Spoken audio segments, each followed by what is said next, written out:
Hello, and welcome to Sleep with Science, where your mind can rest and your curiosity can wander. Here, science doesn't shout, it flows softly, like moonlight, across still water. Every night, we drift through quiet questions and cosmic stories, letting the universe speak in a slower language. Let's begin. Imagine our young Earth, not the serene blue marble we see from space today, but a seething ball of molten rock, swirling with nascent continents and surrounded by a haze of volcanic gases. This was a world in its infancy, still reeling from the violent birth pangs of the solar system. It was a chaotic place, a fiery canvas upon which the drama of planetary formation was still being painted. Now, picture another planetary body, a protoplanet roughly the size of Mars, careening through the early solar system.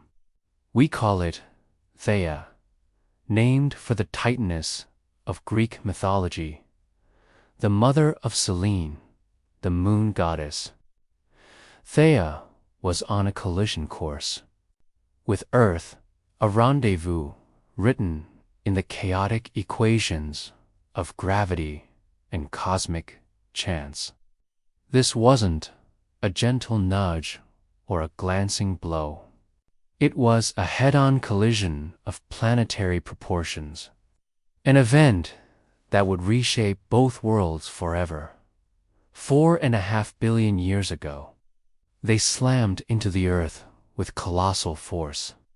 The impact was so violent that it vaporized vast amounts of rock from both bodies, sending a cloud of superheated debris swirling into space.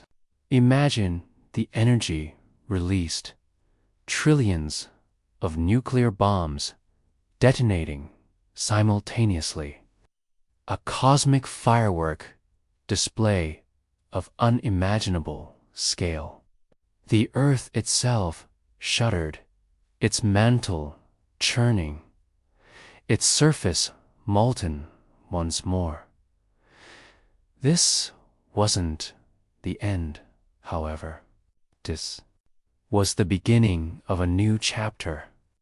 From the wreckage of this cataclysmic collision, something beautiful and unexpected emerged.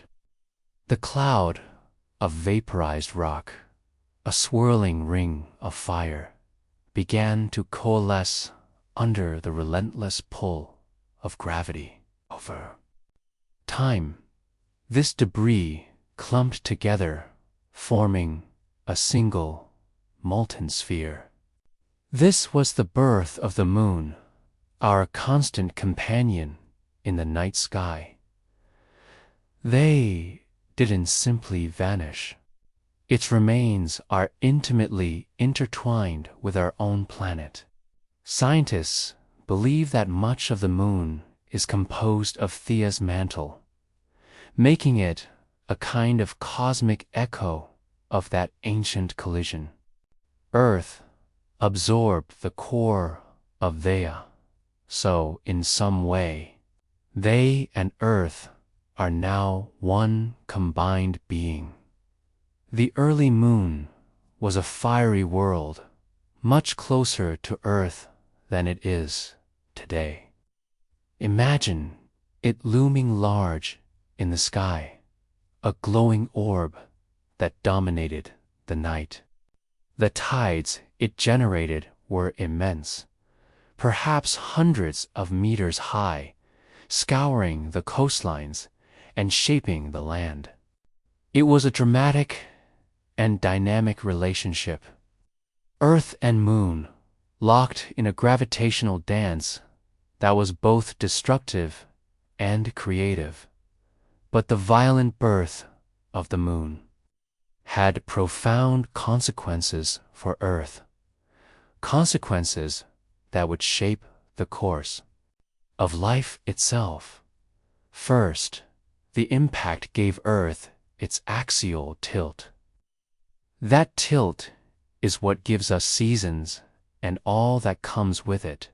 Second, the Moon began to stabilize Earth's rotation, slowing it down and preventing wild swings in its axial tilt over millions of years. That stability would be critical for the long-term development of life. The gravitational dance between Earth and Moon, born from a cataclysmic collision, has given our planet a gentle, reliable environment in space. It also cleared up all the loose debris in Earth's orbit, saving us from constant asteroid strikes. But it took a beating, so we didn't have to. The early Earth, after the Moon's formation, was very different from what we see today. Imagine a planet that was still cooling, with a surface scarred by the impact and a sky dominated by a massive, glowing moon. It was a world of fire and water, of volcanic eruptions and torrential rains. The atmosphere was thick with volcanic gases, and the oceans were still forming. It was a harsh and unforgiving environment, but it was also a world ripe with potential. It was on this young Earth, shaped by the cataclysmic birth of the Moon, that life would eventually emerge. The ingredients were there: water, carbon, and energy. The stage was set, a stable environment with gentle tides. The rest, as they say, is history. So as you gaze up at the Moon on a clear night, remember its violent origin. Remember the collision that shaped our world and made life as we know it possible. The Moon is more than just a pretty face in the sky. It's a testament to the power of cosmic collisions and a reminder that even from destruction.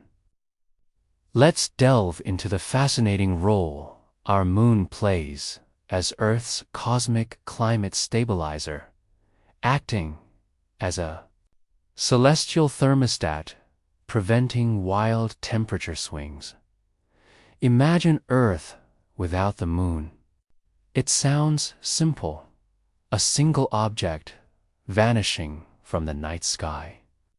But the ripple effects would be profound, especially for our climate. You see, our planet has a bit of a wobble. Not enough to spill our cosmic coffee, but enough to keep things interesting. We spin on an axis tilted about 23.5 degrees.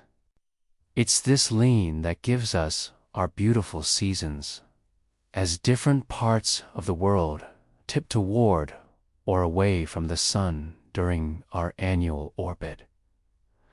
But without the Moon's steadying hand, this tilt wouldn't be so reliable.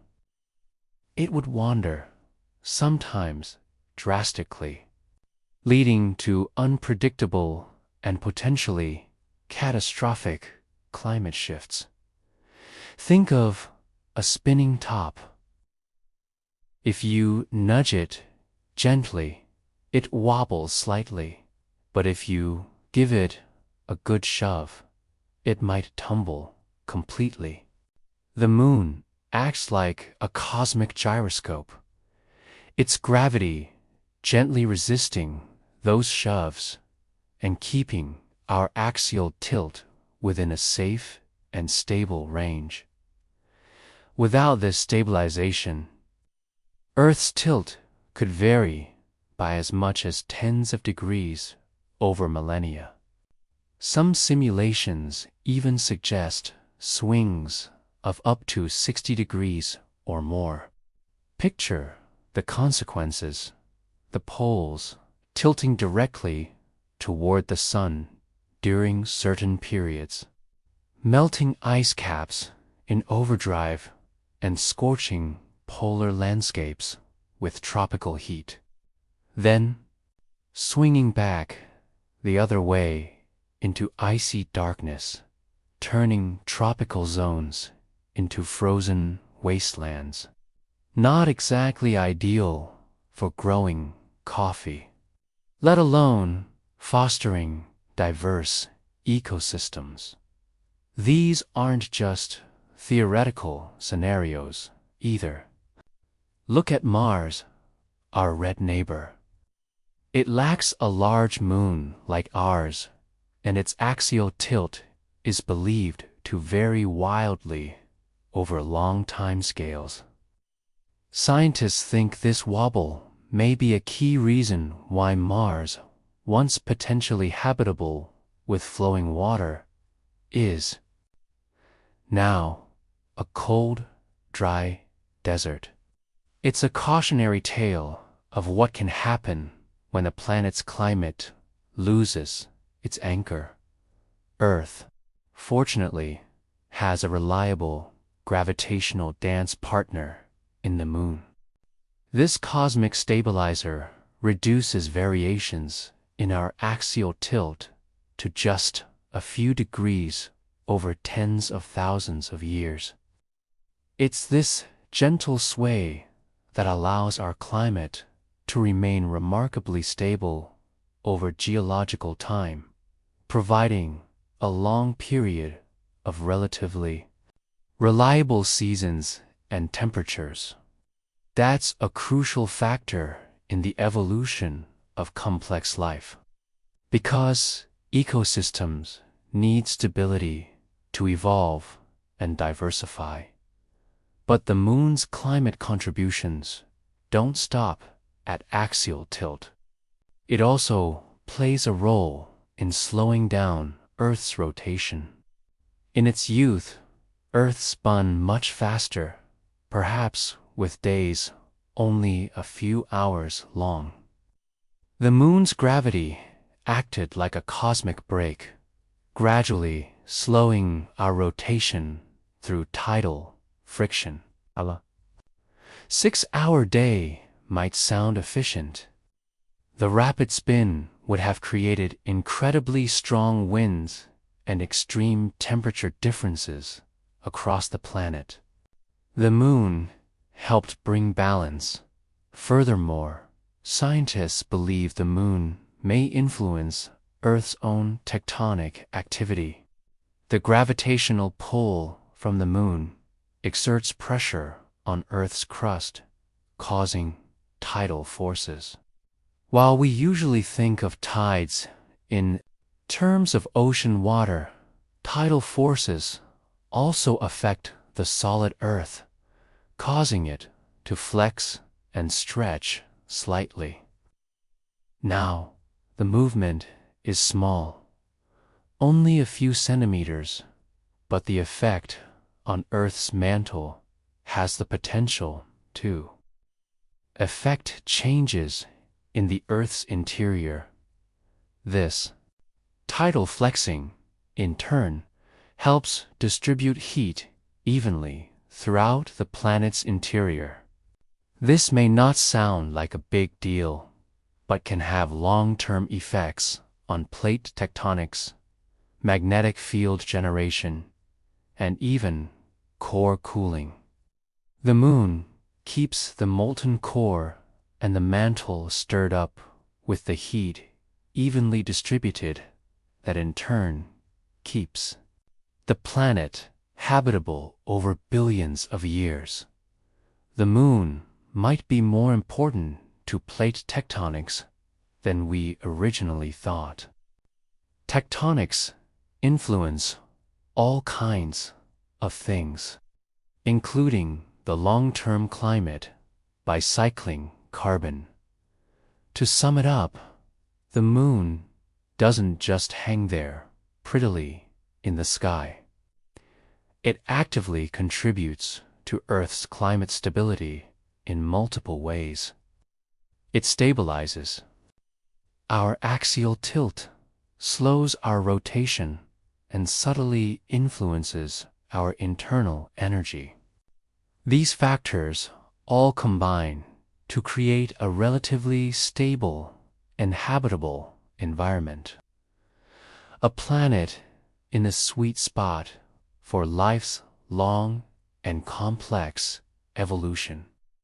It's easy to overlook these subtle gravitational dances, but they remind us that the universe is a delicate web of interconnected forces, and that even seemingly small objects like our moon can play crucial roles in shaping the destiny of entire planets.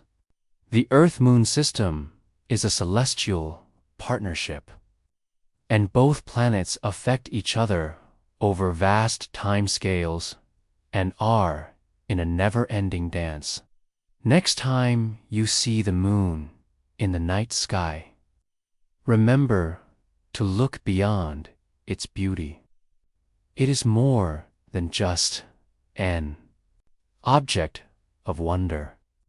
It is a planetary partner, a climate regulator, and a guardian of Earth's long-term habitability.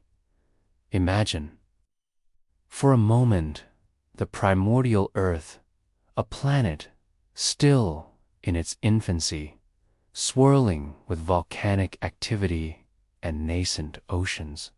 The air is thick with gases, the land barren, and the sun beats down with untamed intensity. Now, picture those first tentative molecules, those building blocks of life emerging in this chaotic environment. What role could the moon, that distant, seemingly inert sphere, possibly have played in this genesis? Well, consider the tides, the rhythmic ebb and flow of the ocean, a dance orchestrated primarily by the moon's gravitational pull. These weren't the gentle tides we see today. The moon was much closer to Earth then, exerting a far more powerful influence, creating colossal tidal surges that reshaped coastlines and sculpted the landscape. These ancient tides flooded shallow pools, creating ephemeral ecosystems that became crucibles of primordial chemistry. Think of these tidal pools as nature's own laboratories. As the tides receded, they left behind concentrated solutions of organic molecules, minerals, and salts. The sun's energy, unfiltered by a protective ozone layer, baked these pools, evaporating water and driving chemical reactions. Cycles of wetting and drying, orchestrated by the moon, promoted the formation of complex molecules, the precursors to life itself. Amino acids, sugars, and nucleic acids, all essential for life, could have formed in these lunar-kissed cauldrln. It wasn't just the formation of molecules, but also their concentration and organization. The tidal pools provided a sheltered environment, protected from the harsher conditions of the open ocean. In these confined spaces, molecules could interact, combine, and self-assemble into larger, more complex structures. Perhaps the first, cell membranes, those crucial barriers that separate life from non-life, arose in these tidal pools, guided by the rhythmic push and pull of the moon. Moreover, the moon's influence extended beyond chemistry. The rhythmic cycle of high and low tides created distinct ecological niches, areas of the shoreline alternately submerged and exposed. Organisms that could tolerate these fluctuating conditions, those first hardy pioneers of life, gained a selective advantage. The moon, in essence, created a testing ground for early evolution, a proving ground where only the most adaptable survived. But here's where it gets even more interesting. The early Earth lacked a stable atmosphere. UV radiation from the sun bombarded the surface, posing a serious threat to any nascent life forms. The oceans provided some protection, but the tidal pools were particularly vulnerable. However, the lunar tides created a unique solution. The daily flooding and draining of the pools flushed out toxins and diluted harmful radiation, providing a respite for early organisms. Furthermore, the moon's gravitational influence may have played a role in plate tectonics, the process that shapes Earth's continents and oceans. While the details are still debated, some scientists believe that tidal forces can influence the movement of tectonic plates, contributing to volcanic activity and the release of essential minerals from the Earth's interior.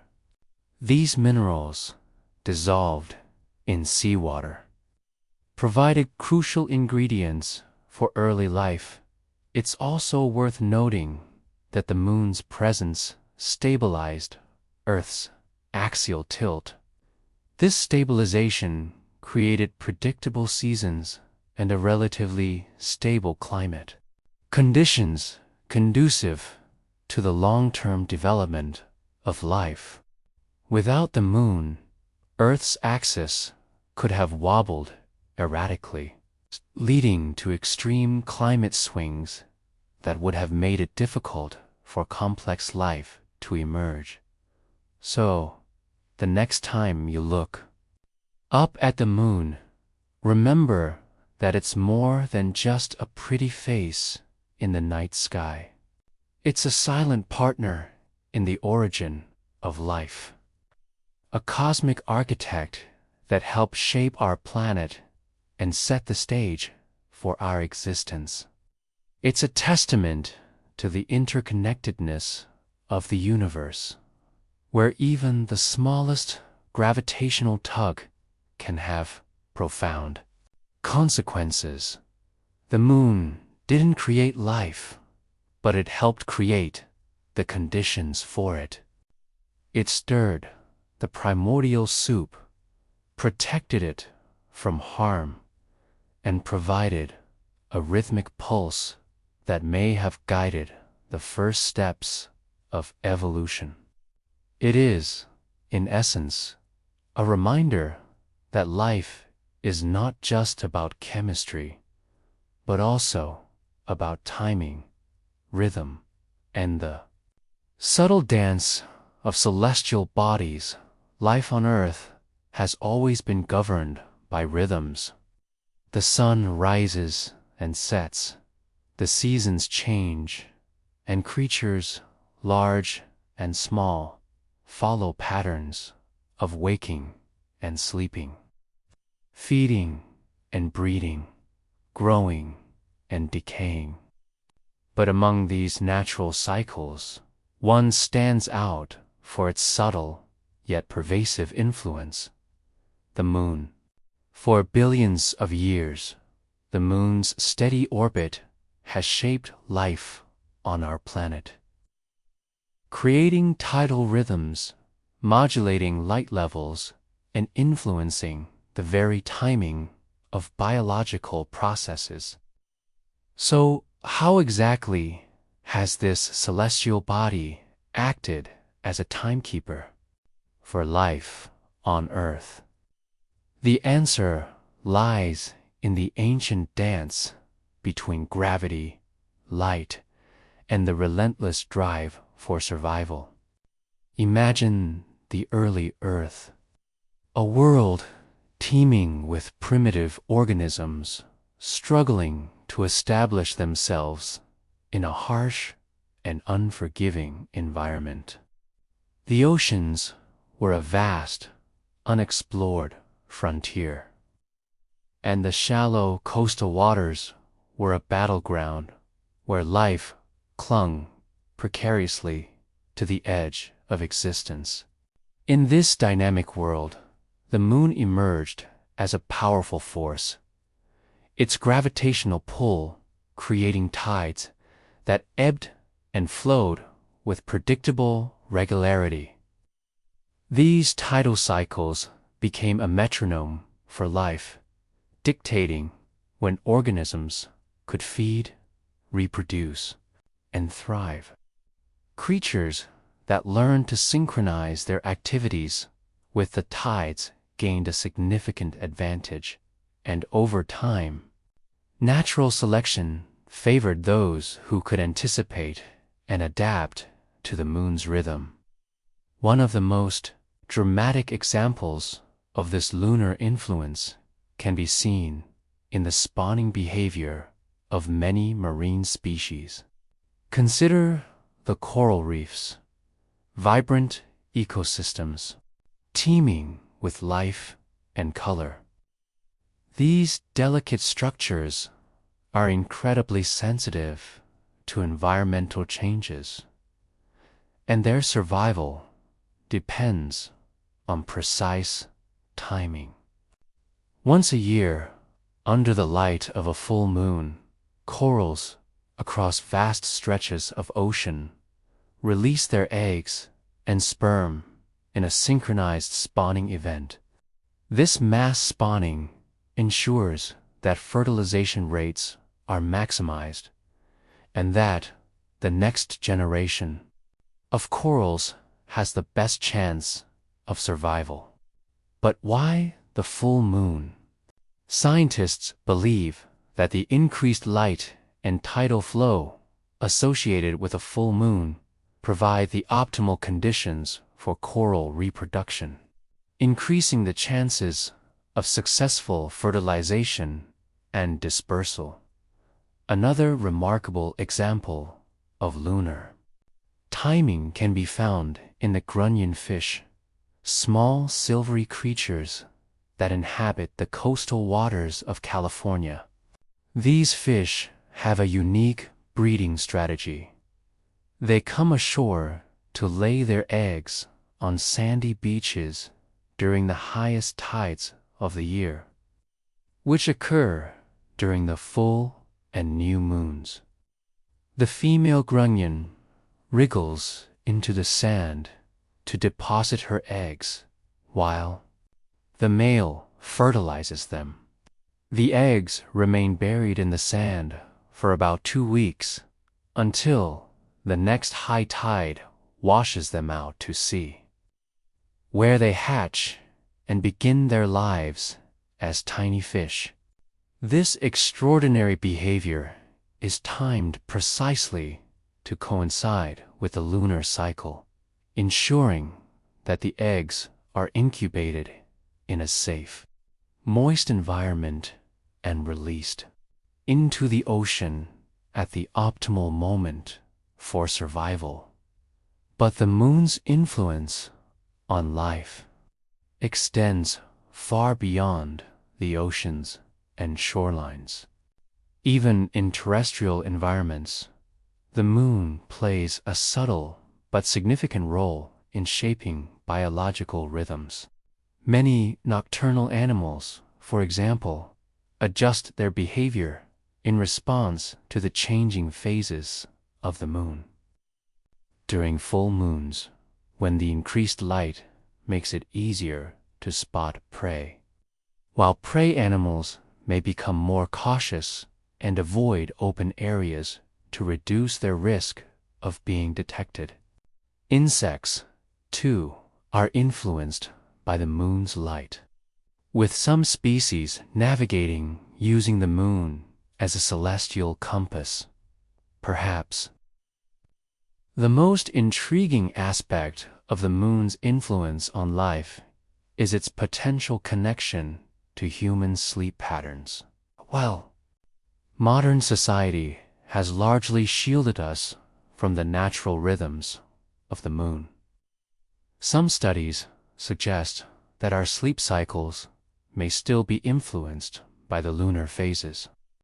One study, for example, found that people tend to sleep less and have lower sleep quality during the full moon, even when they are in dark rooms without access to moonlight. This suggests that the moon's influence on our sleep may be more deeply ingrained in our biology than we previously thought. The reasons for this lunar effect on sleep are still not fully understood, but it may be related to the moon's influence on hormone levels, brain activity, or other physiological processes. Whatever the underlying mechanism, the fact that the moon can still affect our sleep patterns in the 21st century is a testament to its enduring power over life on Earth. In conclusion, the moon has acted as a timekeeper for life on Earth for billions of years, shaping the rhythms of marine ecosystems, influencing the behavior of terrestrial animals, and even potentially affecting our own sleep patterns. From the spawning of coral reefs to the nesting of sea turtles, from the hunting of nocturnal predators to the ancient art of agriculture, the moon's influence can be seen in countless aspects of life on our planet. And as we continue to explore the mysteries of the cosmos, it is important to remember that the moon is more than just a celestial body. It is a partner, a companion, and a constant reminder of the interconnectedness of all things in the universe. For millennia, the sun has been our guiding light, the beacon by which we orient our days. But as dusk settles, the sun dips below the horizon, and a hush falls over the land. Our perspective subtly shifts. It's in these tranquil hours, as the world is bathed in ethereal shadows, that we come to know a second luminaria sentinel in the night sky that has quietly fostered the very seeds of civilization. Our earliest ancestors lived in a world punctuated by stark contrasts. The sun dictated periods of frenzied activity, a race against the clock to hunt, gather, and build before darkness enveloped them. As twilight descended, an entirely different set of rules took hold. The moon, our steadfast companion, emerged, casting an eerie glow over the landscape. This soft, muted light redefined the contours of their existence, offering opportunities and challenges distinct from those of the sunlit hours. Imagine, for a moment, the world before artificial illumination, a world where the moon was the solitary lamp in the ebony expanse. Moonlight dictated whether travel was feasible, or if one was to huddle close to the fire in the recesses of their dwelling.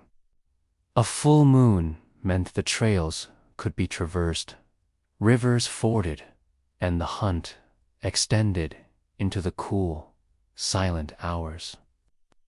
Moonlight painted the world in shades of gray, transforming familiar landscapes into ethereal realms, where shadows danced and whispered secrets.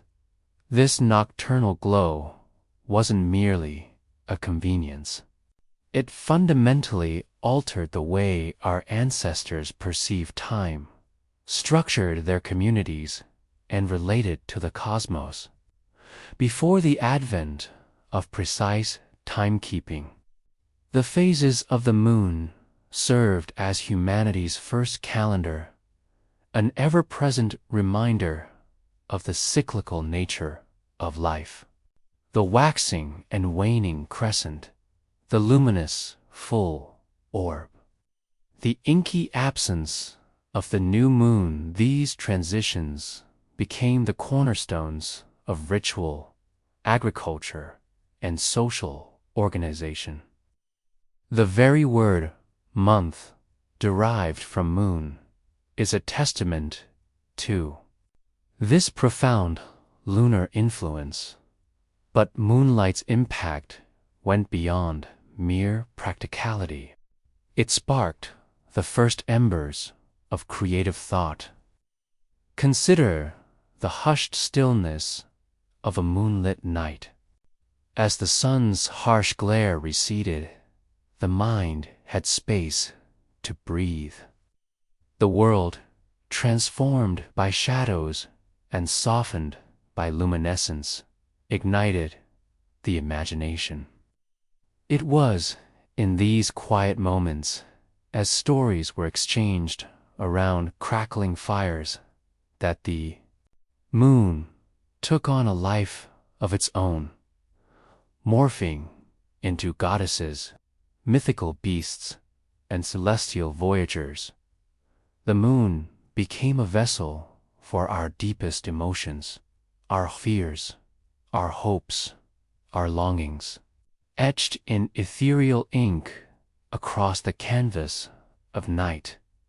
Indeed, it's almost impossible to overstate the moon's significance in the dawn of civilization.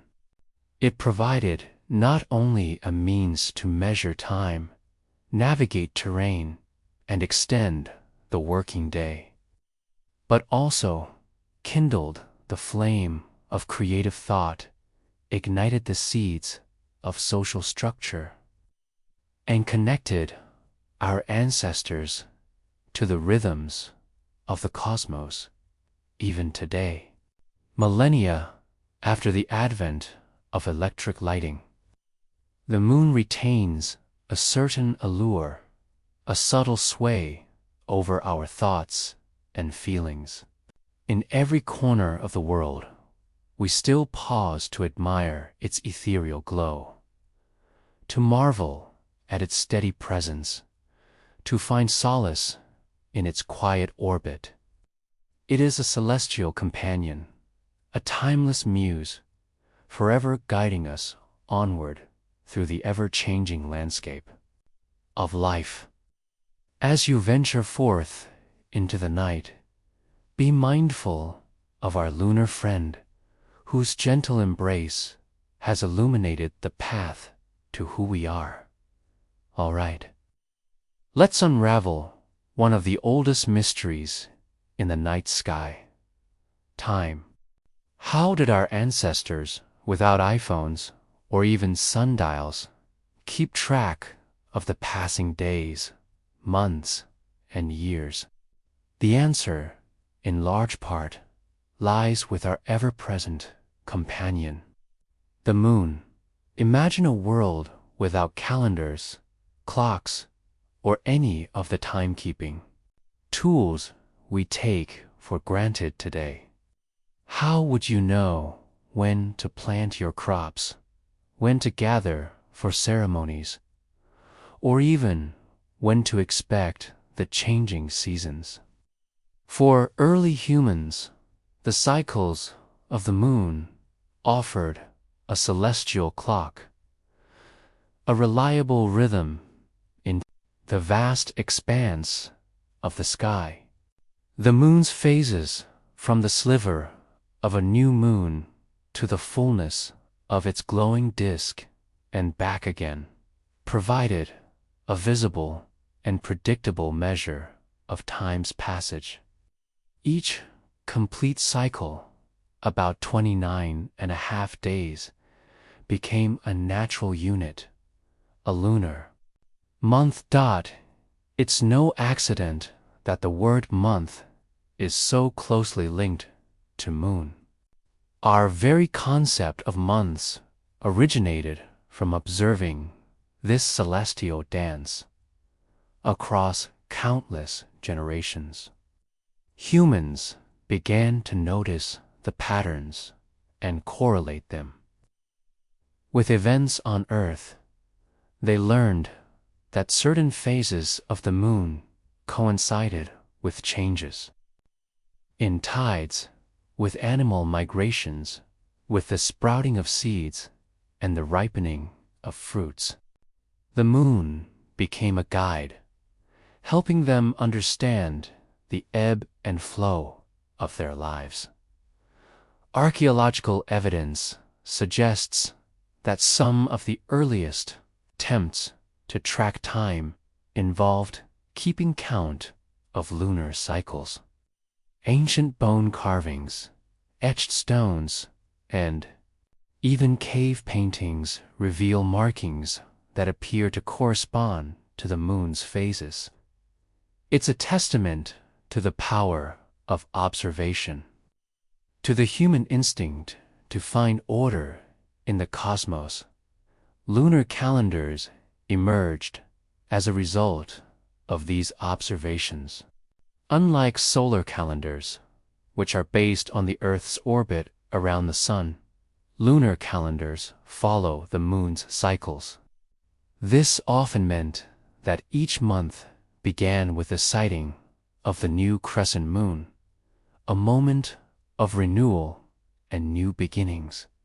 Many ancient civilizations, including the Babylonians, Egyptians, Greeks, and Chinese, developed sophisticated lunar or lunisolar calendars. They used these calendars to regulate agricultural practices, religious festivals, and even political affairs. Understanding the phases of the moon was so important that specialized priests or astronomers were tasked with keeping accurate records and making predictions. In ancient Egypt, for instance, the lunar calendar was closely tied to the agricultural cycle. The timing of the Nile's annual flood, crucial for irrigating crops, was often linked to specific lunar phases.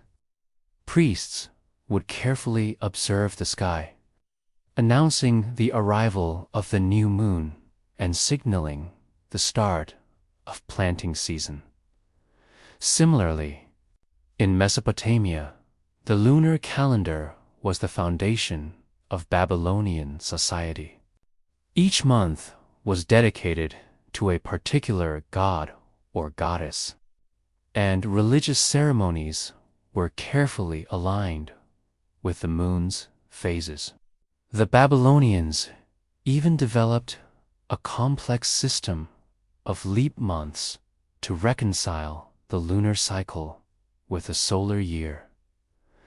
Even today, the influence of lunar timekeeping persists in many cultures around the world. The Islamic calendar is purely lunar, with months beginning at the sighting of the new crescent moon, also determined by the lunar cycle in China. The traditional lunisolar calendar continues to play a vital role in agriculture and festivals. The Chinese New Year, a celebration of family and renewal, is celebrated at the second new moon after the winter solstice. But the moon's role in timekeeping goes beyond just calendars. It also shaped the way people organized their daily lives. Without artificial light, the moon was the primary source of illumination at night. The full moon, in particular, offered a precious opportunity to extend activities beyond daylight hours. Farmers would harvest crops under the full moon.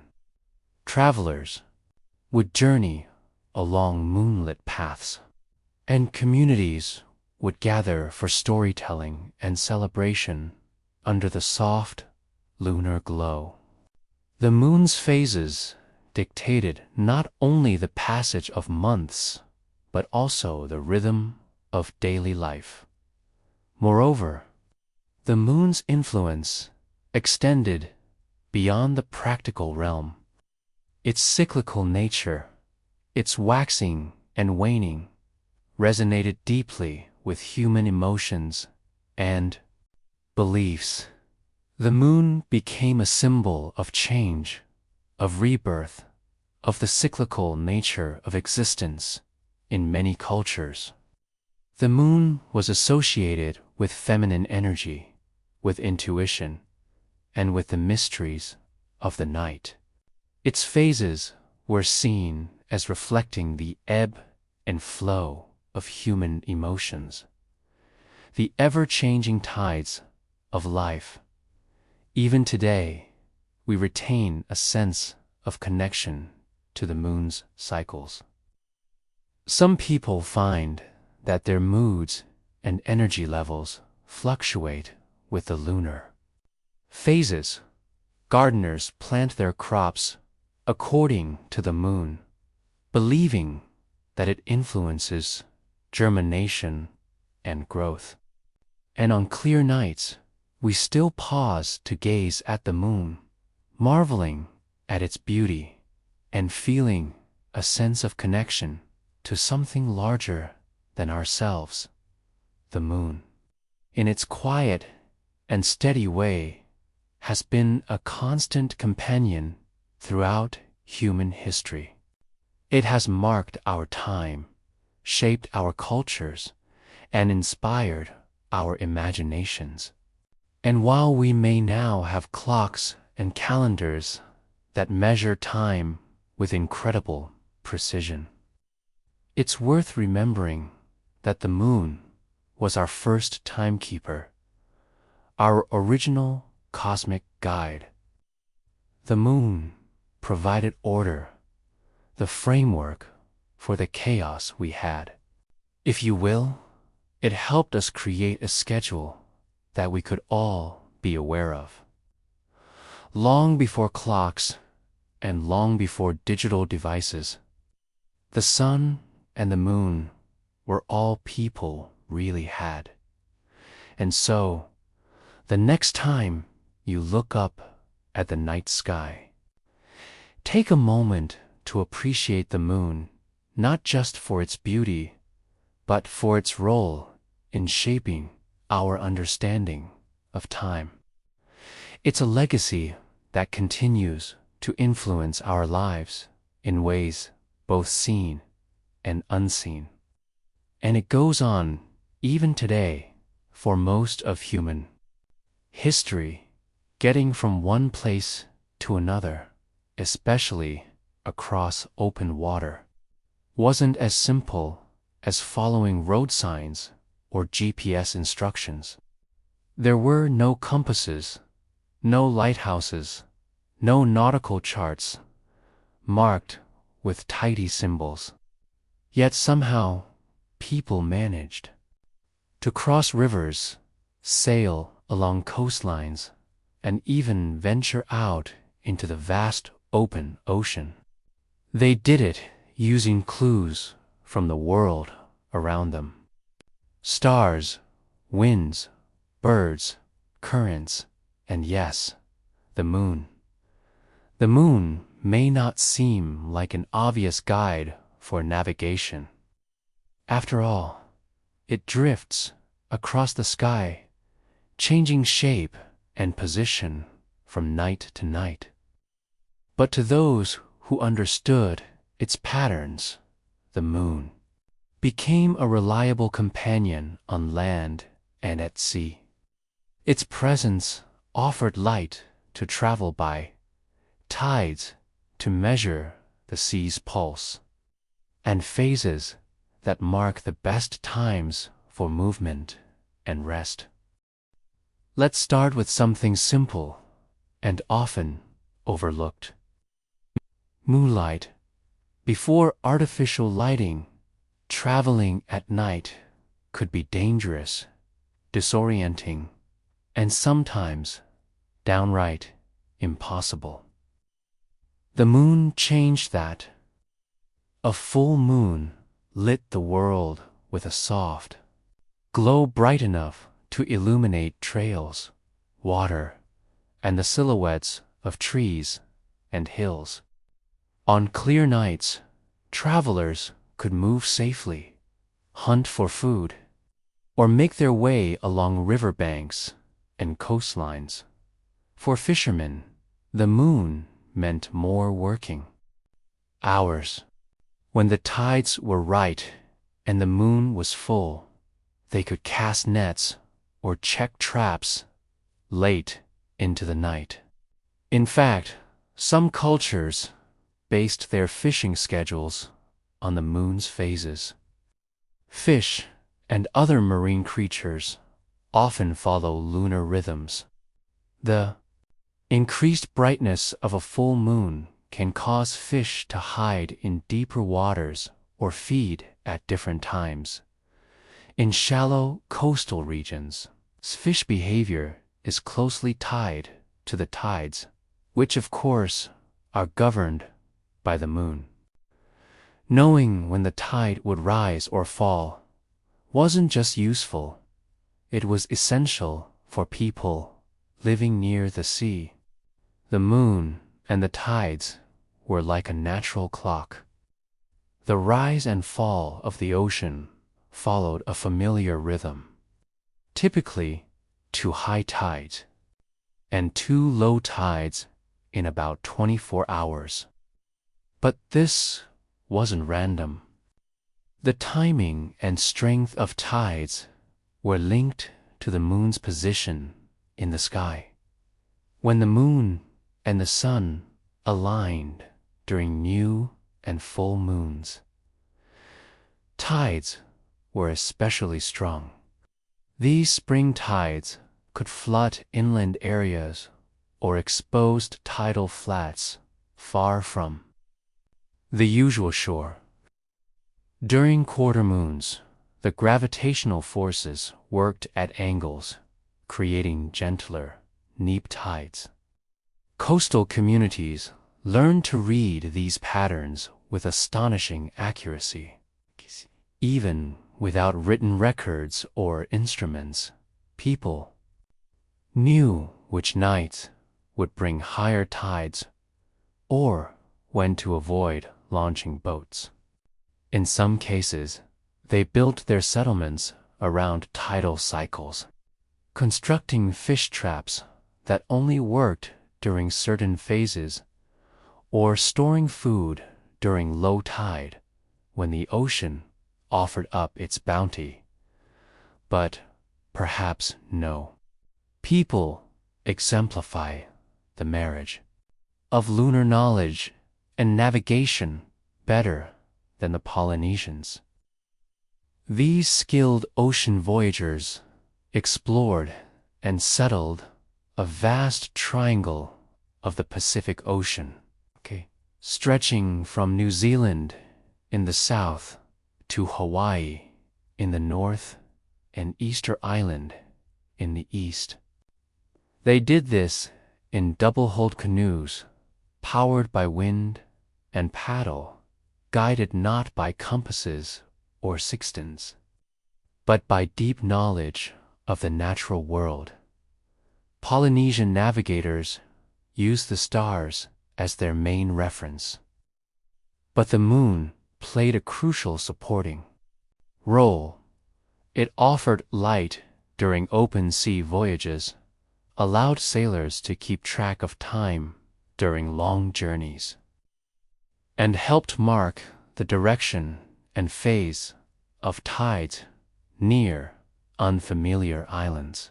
These navigators were trained from a young age to observe everything: the position of stars, the shape of waves, the color of water, the presence of birds, and the rhythm of the moon. One of the most elegant aspects of Polynesian navigation is the concept of ET, imaginary reference points on the horizon, often involving stars and celestial bodies like the moon to measure position during travel. Sailors would memorize the rising and setting points of stars in relation to their island departure point, using these as waypoints during their journey. As the moon moved through the sky, it provided additional orientation and helped sailors reset their bearings. During cloudy nights or shifting winds, the moon was also used to read the timing of swells. Ocean swells, the long rolling waves that cross great distances, change subtly with lunar tides. Experienced navigators could feel these changes with their bodies, lying flat on the canoe's deck to sense shifts in direction and rhythm. In some traditions, navigators were trained to recognize more than a dozen different wave patterns and knew how to use the moon's position to predict how those waves would behave. And let's not forget the importance of tides when approaching land. A sailor unfamiliar with an island's coastline would need to know when the tide would be high enough to bring a boat safely to shore, or when to avoid getting stranded by receding water. The moon's phase told them what kind of tide to expect. A nearly full moon meant strong tides, greater risk of storm surge, but possibly easier landings if timed right. A waning moon might mean gentler conditions, but also more shallow reefs to navigate. In parts of the world where travel depended on rivers and estuaries, the moon continued to influence human movement. Traders and merchants moving goods by boat often timed their journeys to ride the incoming tide upstream or the outgoing tide back toward the coast. This saved time, energy, and avoided the frustration of rowing against the current. In Europe, river systems like the Thames, the Seine, and the Rhine all have tidal influences. Knowledge of the moon's phases and local tide patterns allowed travelers to plan efficiently. Even centuries before mechanical clocks became widespread, in some communities, people used the moon's position in the sky as a rough compass, While not as precise as using the North Star, the moon can be used directionally, especially when it's rising or setting. When the moon is full, it rises near sunset and sets near sunrise, roughly opposite the sun. At other phases, its position at dusk or dawn can help identify east or west. Travelers who understood this could orient themselves on land or sea, particularly when more reliable stellar navigation wasn't available. Even folklore and oral traditions reflect the moon's role in navigation. In some Pacific Island cultures, the moon is seen as a guiding spirit, watching over travelers on the ocean. Tales of ancestral voyages often mention the moon as a protector or companion. In other cultures, the moon's glow was used to explain how wayfarers avoided getting lost. In this way, the moon wasn't just a source of light. It was a symbol of guidance and a reminder of paths long traveled. There's also a practical comfort in having the moon overhead on a long journey. It offers a sense of stability in an otherwise featureless expanse. When you're surrounded by endless water, no land in sight, the moon becomes a familiar face.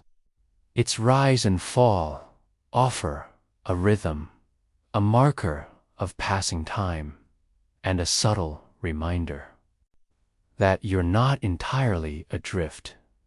Today, of course, most people don't need the moon to find their way. Satellites beam our position down to pocket-sized devices with astonishing precision.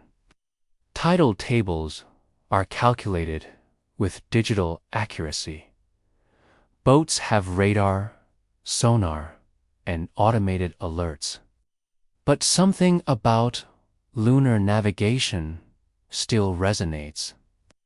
It speaks to a quieter, more intuitive way of moving through the world, one that relies not on machines, but on attention, memory, and respect for the rhythms of nature.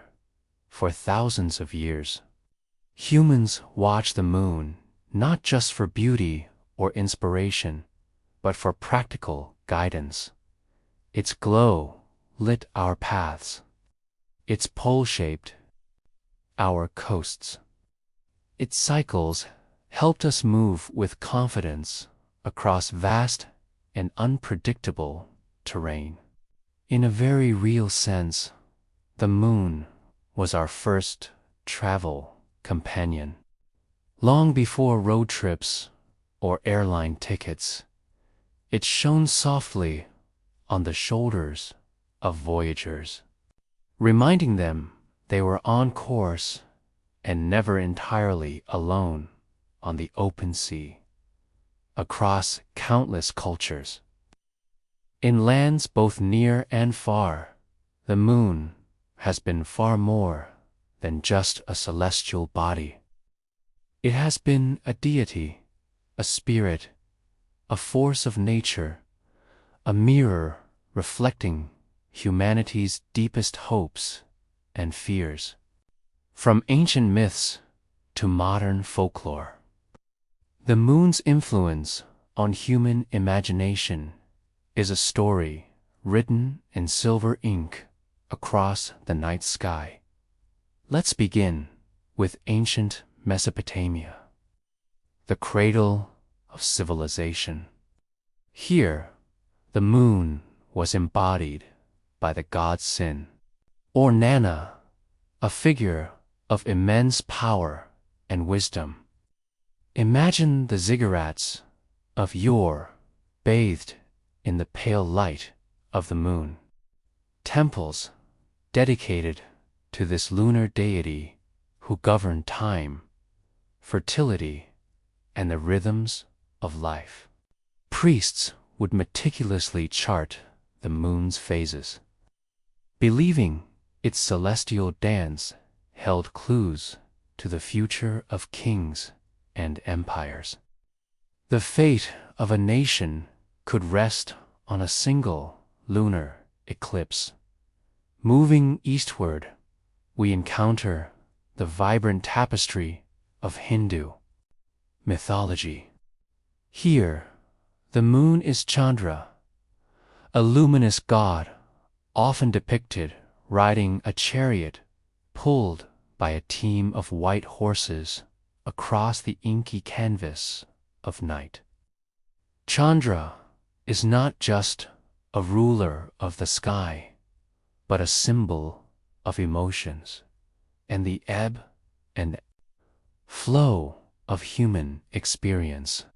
His phases mirrored the tides of the heart, the waxing and waning of joy and sorrow.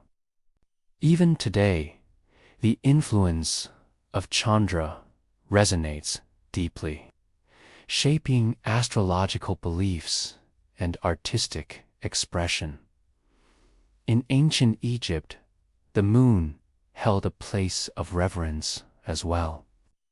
While the sun god, Ra, reigned supreme during the day, the moon, associated with deities like Thoth and Khonsu, held sway over the night, governing time, magic, and healing. Temples dedicated to these lunar deities pulsated with rituals timed to the moon's phases, seeking blessings for health, prosperity, and safe passage through the darkness. Journeying further east, we arrive in China, where the moon is inextricably linked to the legend of change, the moon goddess. As the story goes, change consumed an elixir of immortality, and as a result, ascended to the moon, forever separated from her beloved husband. The Mid-Autumn Festival, one of the most important celebrations in Chinese culture, is dedicated to change, with families gathering under the full moon to admire her beauty and share mooncakes, symbolic of reunion and completeness. Even today, the tale of change echoes through modern society, reminding us of the bittersweet beauty of longing and separation. Crossing the Pacific, we encounter the rich tapestry of Polynesian mythology. Navigators, guided by stars and waves, regarded the moon with profound respect. To them, it was a celestial guide, illuminating the path across vast oceans, dictating the rhythm of tides, and holding secrets to the rising and setting points of the stars. The moon was a silent companion on their epic voyages, a beacon of hope in the endless expanse of sea and sky. Venturing into the heart of the Americas, we find the moon revered as a powerful female deity, often associated with fertility, water, and the cycles of life and death. Mayan civilizations developed intricate lunar calendars, meticulously charting the moon's phases for agricultural planning, religious ceremonies, and divination. The moon was a celestial clock, dictating the ebb and flow of life in their world. In the folklore of indigenous peoples around the globe, the moon often embodies animal spirits, mythical creatures, and ancestral figures. Native American traditions speak of a grandmother moon, a wise and benevolent figure who watches over the earth and guides lost souls. African folktales feature the trickster hare, whose lunar escapades brought both mischief and wisdom to the world. The moon held a central role in origin myths, shaping customs, traditions, and spiritual beliefs. Even in modern Western culture, the moon's influence endures, albeit often in more subtle forms. The word lunatic, derived from the Latin luna, reflects the ancient belief that the moon could influence human behavior and mental states. Werewolves, creatures transformed by the full moon's power, roam through literature and film, embodying the darker aspects of the lunar mythos. Romantic ballads praise the moon's beauty and allure, using it as a symbol of longing, passion, and the mystery of love. The moon isn't simply a celestial object to be studied and analyzed. It is a canvas upon which humanity has projected its deepest desires, fears, and dreams. It is a source of inspiration, a repository of stories, and a reminder that the night sky holds countless mysteries yet to be unraveled. As long as there are humans to gaze upward, the moon will continue to ignite our imaginations and shape our understanding of the world around us. Imagine looking up at the night sky, not just on any night, but on a night when the moon is supposed to be full, round, and radiant, only to find it missing. Not gone entirely, but slowly, inexorably being devoured by a shadow, a darkness creeping across its familiar face. This, for our ancestors, was not just an astronomical event. It was an omen, a moment of fear, a stirring of the unseen. We now understand lunar eclipses with scientific precision. We know that they occur when the Earth passes directly between the sun and the moon, casting a shadow that momentarily darkens our lunar companion. It's a celestial alignment, a cosmic shadow play. But for those who lived before the dawn of modern astronomy, a lunar eclipse was a far more mysterious and often terrifying phenomenon across diverse cultures. Similar themes emerged in explaining these eerie events. The moon, so dependable, so familiar, suddenly under attack. Dragons swallowing it whole, demons stealing its light, celestial battles raging in the heavens. These weren't just stories. They were explanations, ways to make sense of a world where the rules of the sky seem to bend and break. Consider the ancient Mesopotamians. They were keen observers of the heavens, meticulously tracking lunar cycles and other celestial events. Lunar eclipses, however, were viewed with deep unease. They were seen as omens, often predicting misfortune for the king or the kingdom.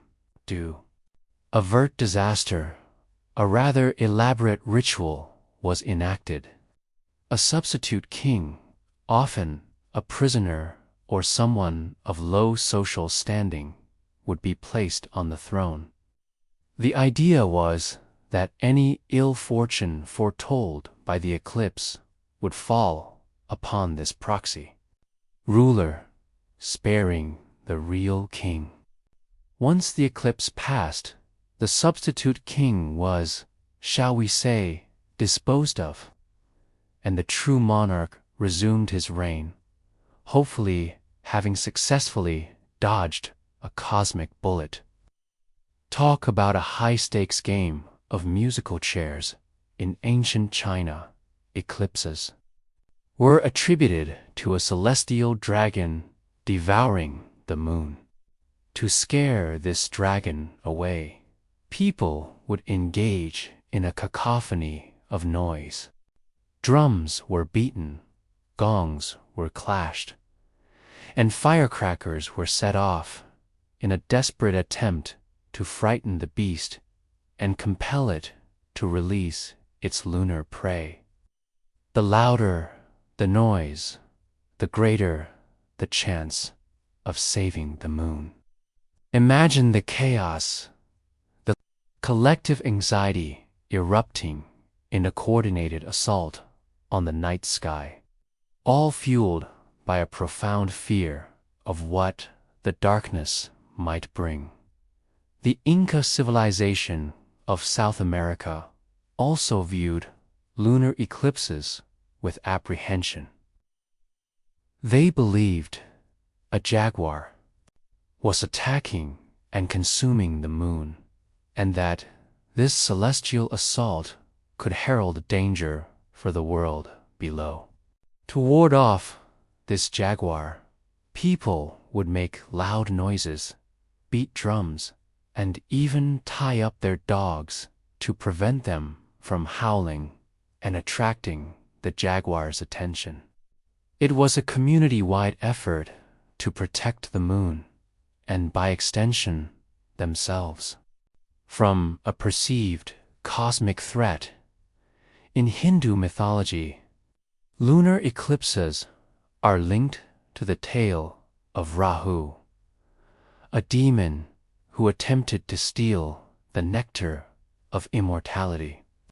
The story goes that during the churning of the ocean of milk, the gods and demons collaborated to obtain Amrita, the nectar of immortality. Rahu, a demon, disguised himself as a god to partake in the nectar. However, the sun and moon recognized him and alerted Vishnu. Before the nectar could pass Rahu's throat, Vishnu beheaded him with his Sudarshana chakra. As Rahu had already tasted the nectar, his head became immortal and was placed in the sky as a planet, which swallows the moon from time to time, causing a lunar eclipse in many cultures, particularly in Southeast Asia. There's a belief that a lunar eclipse could have harmful effects on pregnant women. Expectant mothers were often advised to stay indoors and avoid sharp objects, as it was thought that the eclipse could cause birth defects or other complications. This belief likely stemmed from the association of the moon with fertility and the fear that the eclipse's disruptive energy could negatively impact the delicate process of pregnancy. Beyond these specific myths and rituals, lunar eclipses also served as a source of inspiration and awe. They prompted people to contemplate the nature of the cosmos, the power of the gods, and the cyclical rhythms of the universe. The very act of observing the eclipse, of watching the moon slowly disappear and then gradually reappear, fostered a sense of connection to something larger than themselves, even today. Though we understand the science behind lunar eclipses, they continue to evoke a sense of wonder and curiosity.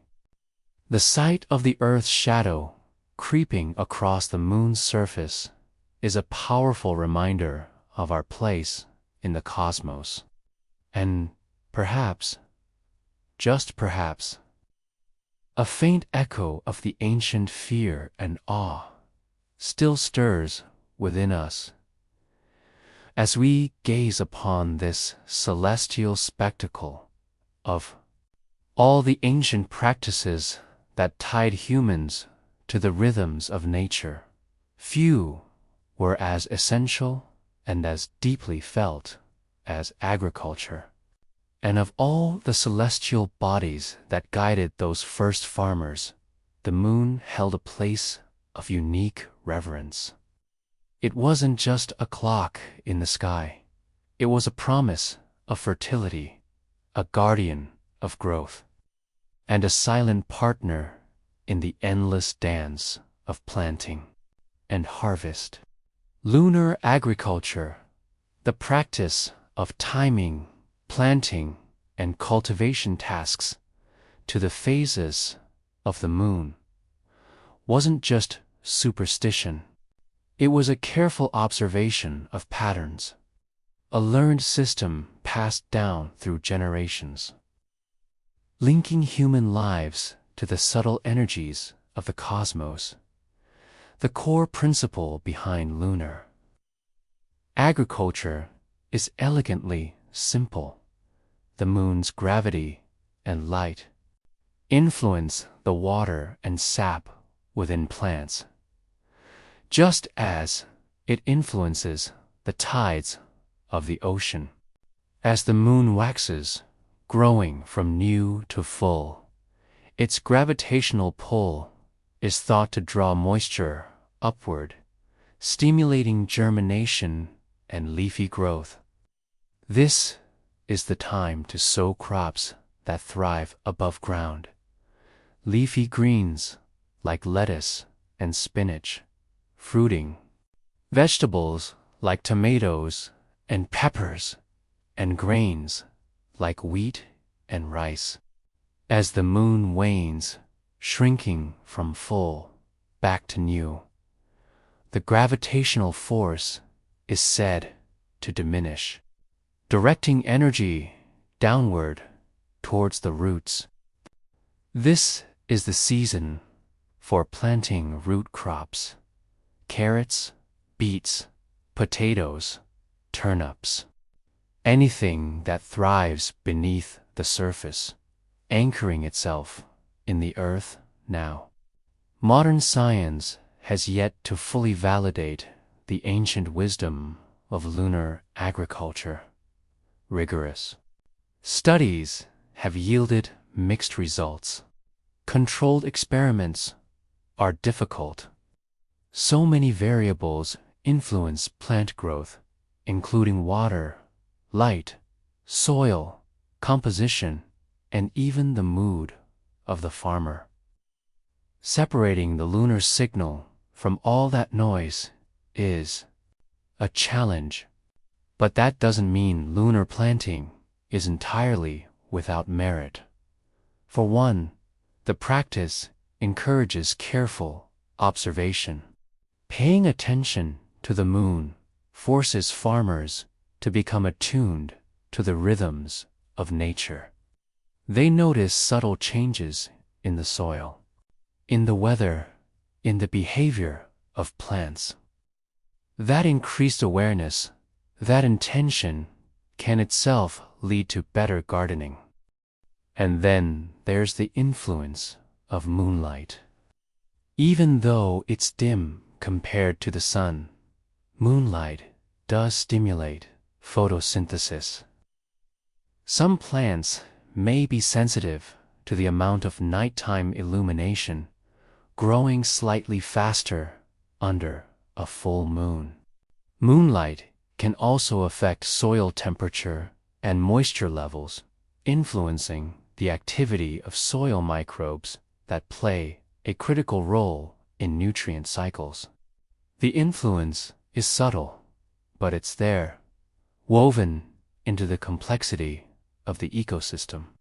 It's also worth noting that the moon's cycle aligns closely with the menstrual cycle, stirring associations that have been seen as representative of the same creative and growing energies across human history. For many, farming by the moon isn't just about increasing yields, it's about participating in the grand cycle of life and connecting to something bigger than themselves.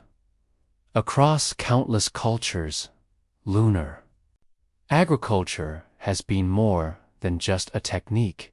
It's been a tradition, a part of the social fabric. Ancient Egyptians timed the sowing of crops to coincide with specific lunar phases, creating intricate calendars that guided every aspect of their agricultural life. The Maya, with their sophisticated understanding of astronomy, incorporated lunar cycles into their planting rituals, building vast agricultural terraces that aligned with the moon's movements. In many parts of Europe, farmers followed almanacs filled with lunar lore, passing down knowledge from one generation to the next. Traditional farmers didn't have scientific instruments. They had eyes, patience, and a deep connection to the land. They saw patterns where modern science looks for data points. They trusted their instincts, their ancestors, and the wisdom whispered by the moon. And it's worth remembering that these techniques sustained human populations for millennia. In many indigenous societies, planting and harvesting are not just chores. They are sacred acts, ceremonies connecting people to the spiritual forces of nature.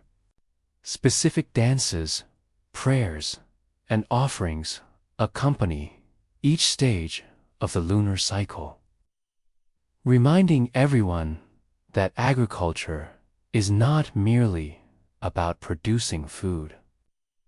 It is about maintaining balance and harmony within the world.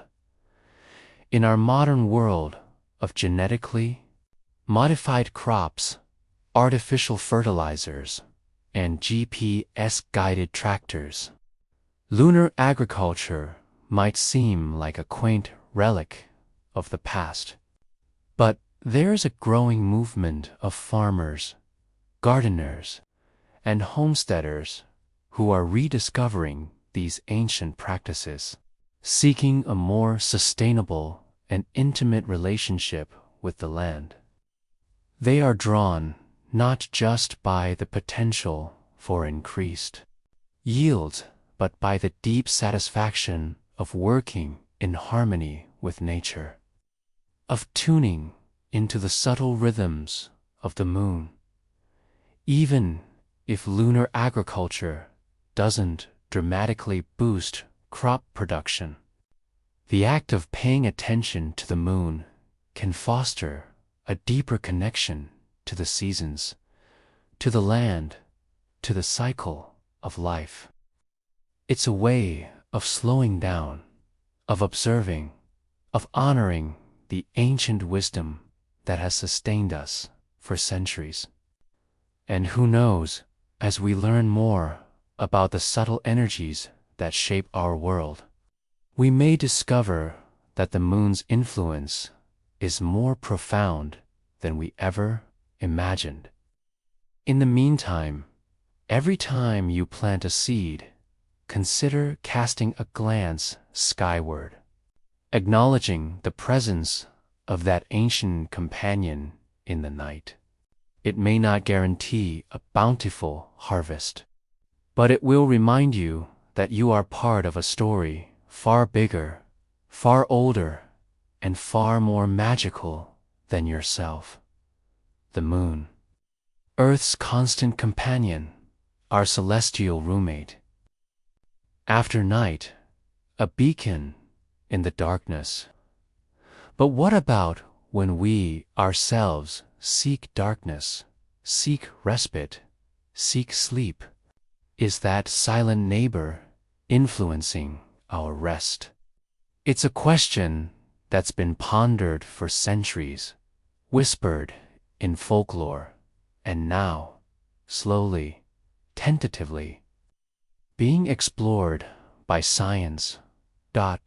For most of human history, our lives were intimately tied to the lunar cycle. Before electric lights and digital clocks, the moon was the night's primary source of illumination. Its presence or absence dictated what we could do after sunset, influencing everything from hunting and travel to social gatherings, and, yes, even our sleep patterns. Under the soft glow of a full moon, the world came alive in a different way. Shadows stretched and danced, and nocturnal creatures stirred.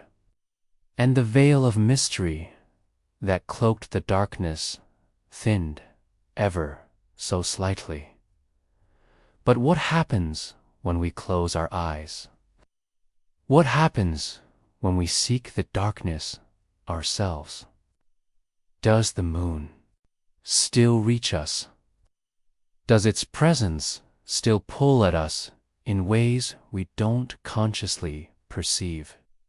The answers, it turns out, are complex and still emerging. Scientists have long debated the potential link between lunar cycles and human sleep.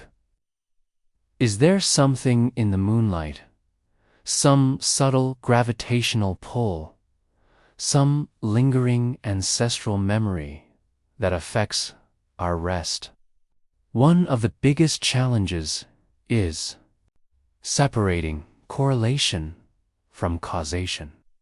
It's easy to observe that people sleep differently during a full moon. But is that because of the moon itself, or because of the myriad other factors that influence sleep?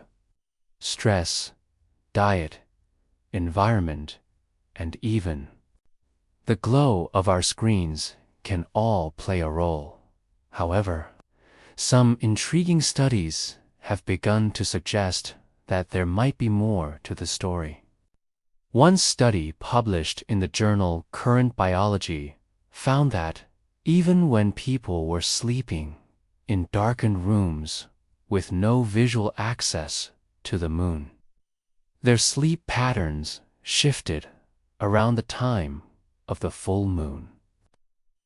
They tended to take longer to fall asleep, slept for shorter periods, and experienced less deep sleep. It suggests that the lunar effect might be more than just a response to light.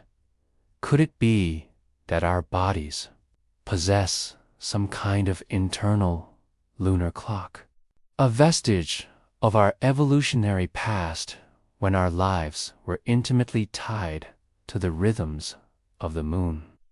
The idea is not as far-fetched as it sounds. Many animals, especially marine species, have internal clocks that are synchronized with the tides and lunar cycles. These clocks govern everything from feeding and mating to migration and hibernation. Is it possible that humans, too, still carry a trace of this ancient lunar synchronization. Other studies have examined sleep patterns in indigenous communities that live with minimal artificial light. These studies have found that people tend to go to bed later and sleep less during the days leading up to a full moon. This makes intuitive sense. In the absence of electric lights, the bright light of the full moon would have extended waking hours and disrupted sleep. But even if these studies hold up, they don't tell the whole story. The relationship between sleep and the moon is likely nuanced and multifaceted. It's not just about quantity of sleep, but also about quality. Perhaps the moon affects our dream cycles, our hormone levels, or our emotional state in ways that are still poorly understood. And it's also important to consider the psychological and cultural influences. The moon has always been a powerful symbol associated with mystery, magic, and the subconscious. The word lunatic itself comes from the Latin luna, reflecting the ancient belief that the moon could influence mental states, even in modern times. Many people report feeling more restless or emotionally heightened during a full moon. This is a real effect or a self-fulfilling prophecy driven by cultural beliefs is hard to say. But it speaks to the moon's enduring power over our minds and beyond just the potential negative effects. There's also a beauty to consider. There's something inherently calming about gazing at the moon. In many spiritual traditions, the moon is seen as a symbol of peace, reflection, and intuition. Moonlight bathes the world in a soft, silvery glow. There is no demand, no urgency, just stillness and balance. Some people find that spending time outdoors under the moonlight can help them relax, de-stress, and prepare for sleep. A quiet, moonlit walk can clear the mind and soothe the soul. Simply gazing up at the moon through an open window can be a powerful reminder of the natural rhythms that connect us to the wider universe. So, what does all this mean for your sleep? Should you avoid full moons or embrace them?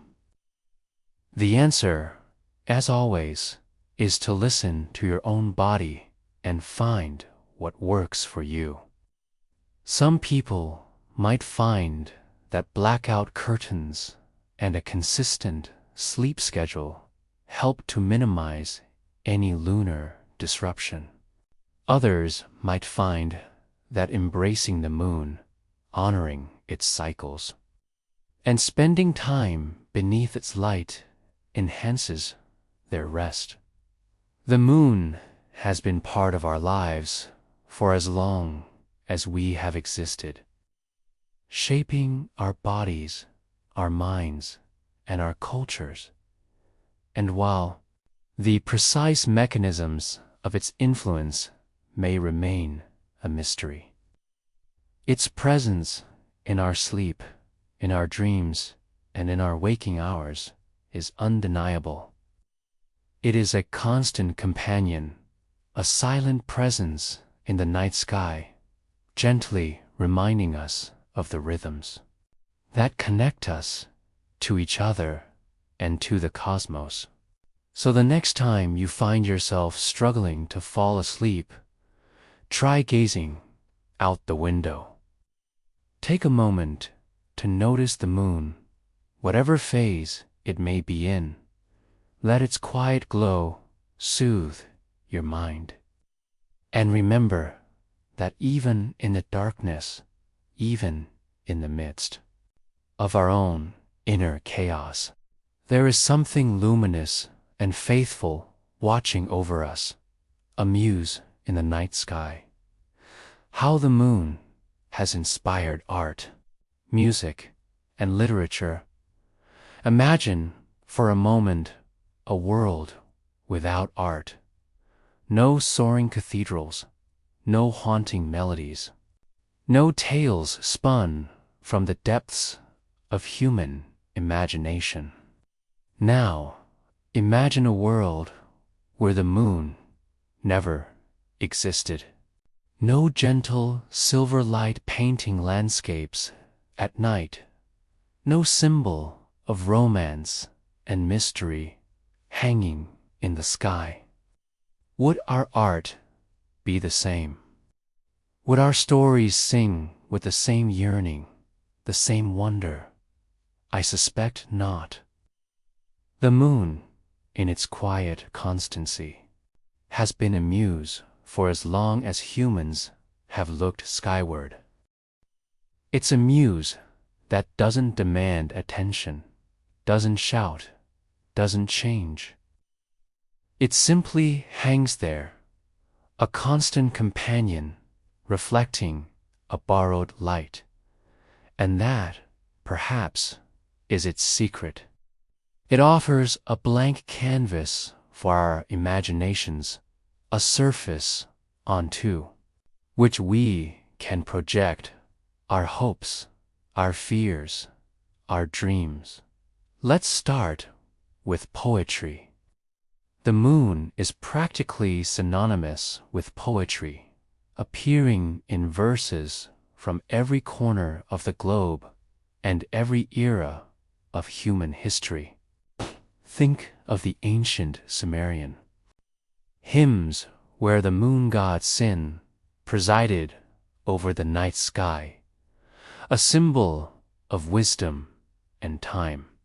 Or the delicate haiku of Japan, where the moon is not an object, but a feeling, a fleeting impression, a sliver of silver hanging in the darkness. In English literature, the moon has played countless roles. Shakespeare's characters swear by it, question it, and fall in love under its glow. The Romantic poets found in the moon a reflection of their own melancholy and yearning. Wordsworth, Coleridge, Shelley, Keats, they all gazed at the moon and saw something profound, something deeply personal. Consider Wordsworth's Tintern Abbey, where, even in daylight, the memory of moonlit scenes lingers, shaping the poet's thoughts and emotions. Or Shelley's Queen Mab, where the moon becomes a chariot carrying a fairy queen across the night sky, a symbol of imaginative freedom. And who could forget Keats's ode to a nightingale, where the moon bathes the world in a soft gloom, inviting a descent into reverie and reflection. But the moon isn't just a muse for words. It has also cast its spell on visual artists for centuries. Think of the serene landscapes of Caspar, David, Friedrich, where figures stand silhouetted against moonlit skies, contemplating the immensity of nature. Or the vibrant, swirling skies of Vincent van Gogh's The Starry Night, where the moon pulsates with an almost feverish energy, a beacon of hope in a world of turmoil. The moon has also found its way into the works of countless other artists. From the delicate watercolors of John Constable to the surreal dreamscapes of Salvador Dali, the moon has inspired a vast range of styles and interpretations. It has been painted as a symbol of purity, mystery, madness, and beauty. It has been depicted as a goddess, a demon, a face, and a void. It has been used to create moods of tranquility, terror, and longing. The moon has always been there. And then there's music. From classical sonatas to jazz standards to modern pop ballads, the moon has inspired countless melodies and harmonies. Think of Beethoven's Moonlight Sonata, a piece that evokes the gentle shimmering of moonlight on water.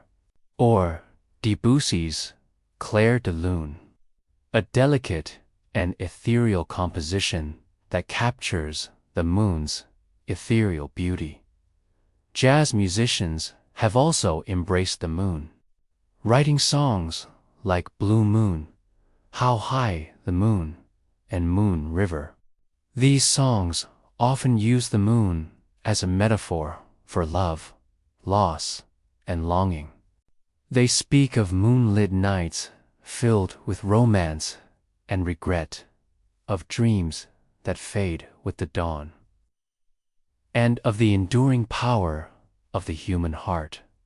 But the moon's influence extends beyond the realm of high art. It can also be found in the simplest of folk songs, in lullabies sung to children, and in campfire stories told under starry skies. It is a universal symbol, a shared experience, a point of connection that transcends culture and language. Think of the nursery rhyme, Hey, Diddle, Diddle, with its whimsical image of a cow jumping over the moon, or the countless folk tales that feature the moon as a benevolent guardian, a wise counselor, or a mischievous trickster. These stories speak of a world where the moon is not just a celestial body, but a living presence, a force that shapes our lives in ways both seen and unseen. In more modern musical styles, the moon remains an inspiration.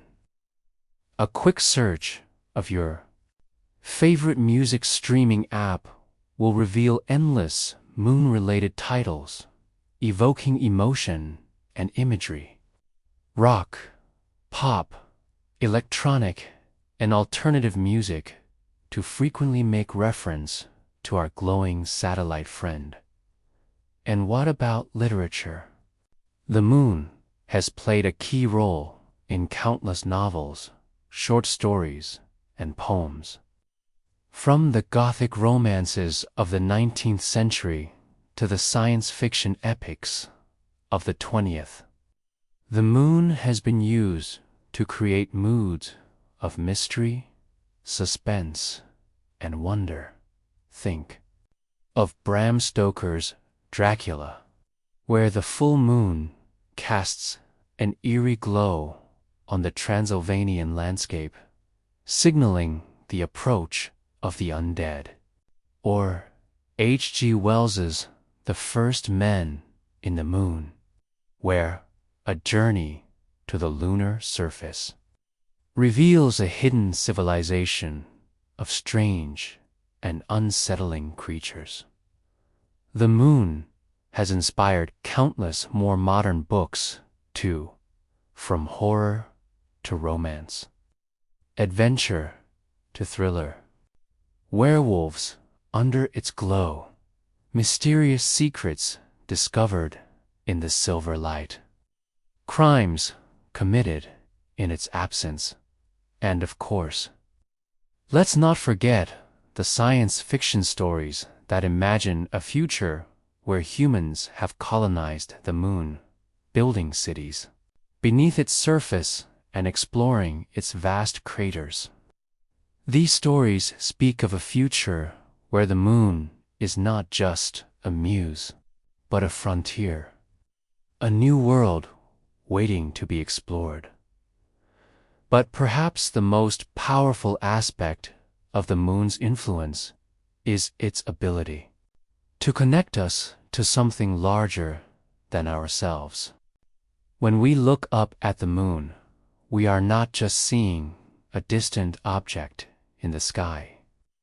We are seeing a reminder of our place in the vast cosmos, a connection to all of humanity, past and present.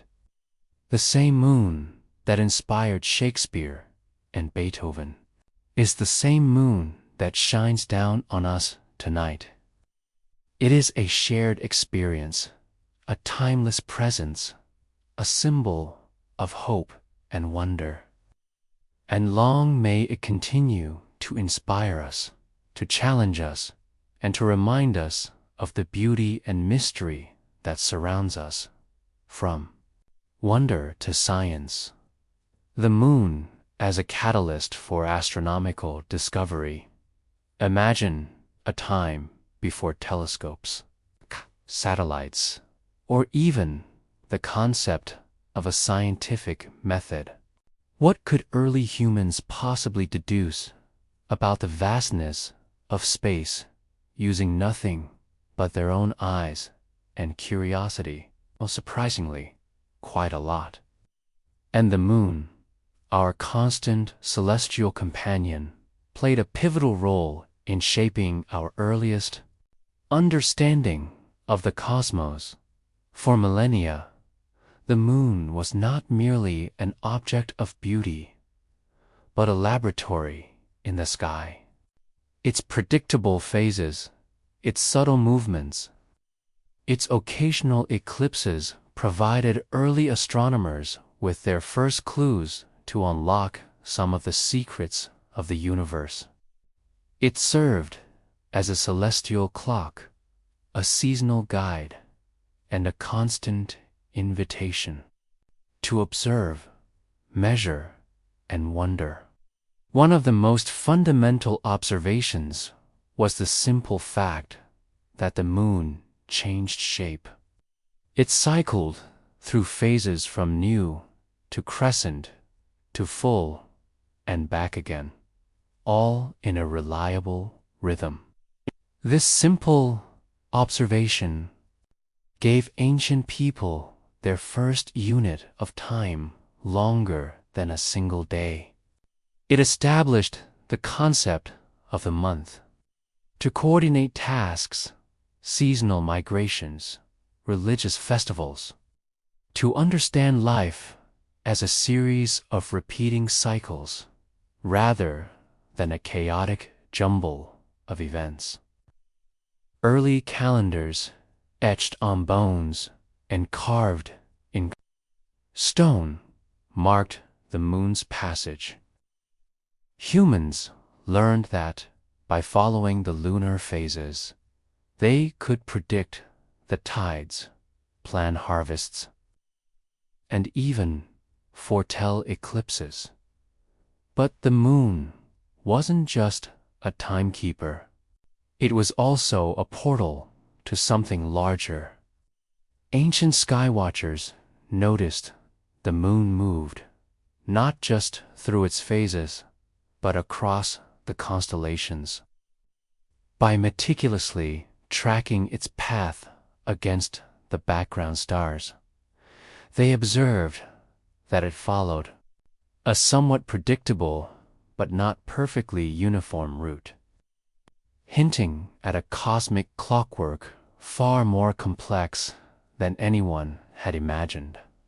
And then there were eclipses. Those dramatic moments when the sun or the moon vanished temporarily, swallowed up by darkness or bathed in an eerie red glow. For ancient civilizations, these events were often frightening and mysterious omens, interpreted as signs of divine displeasure or impending doom. But they also presented an opportunity for observation, precise measurement, and slowly the development of theories.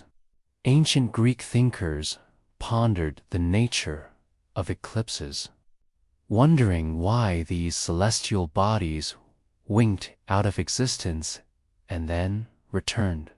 It took centuries of observation and calculation, but eventually they realized that eclipses were caused by the alignment of the sun, the earth, and the moon. That realization, as simple as it sounds now, was a monumental leap in understanding the structure of the solar system. It showed the Earth was not flat. It demonstrated the complex interplay of gravity and motion and the elegance of cause and effect, all written in the sky for anyone patient enough to read. The moon was not alone in sparking early astronomical inquiries. The sun, the stars, and the planets each contributed their own pieces to the puzzle.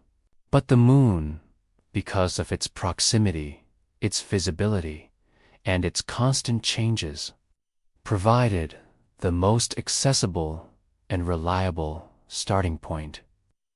It was a reminder that even the most complex phenomena could be understood through careful observation and rational thought. Even in the absence of technology, the moon inspired profound insights. Aristarchus of Samos, a Greek astronomer living in the 3rd century BCE, even used observations of lunar eclipses to estimate the size and distance of the moon and the sun.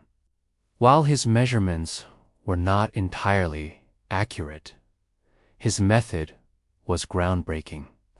He attempted to map the cosmos using geometry, and a telescope was not available to him.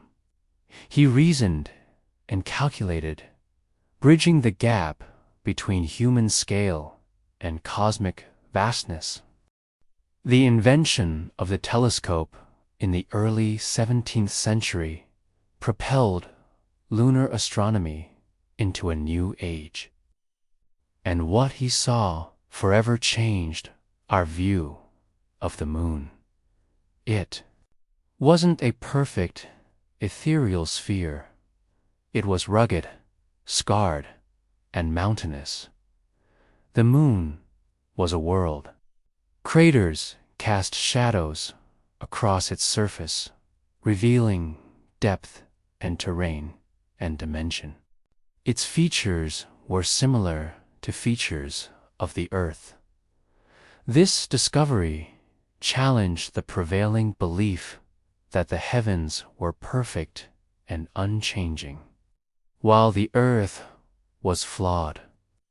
The moon showed a connection between the terrestrial and celestial, erasing the divide.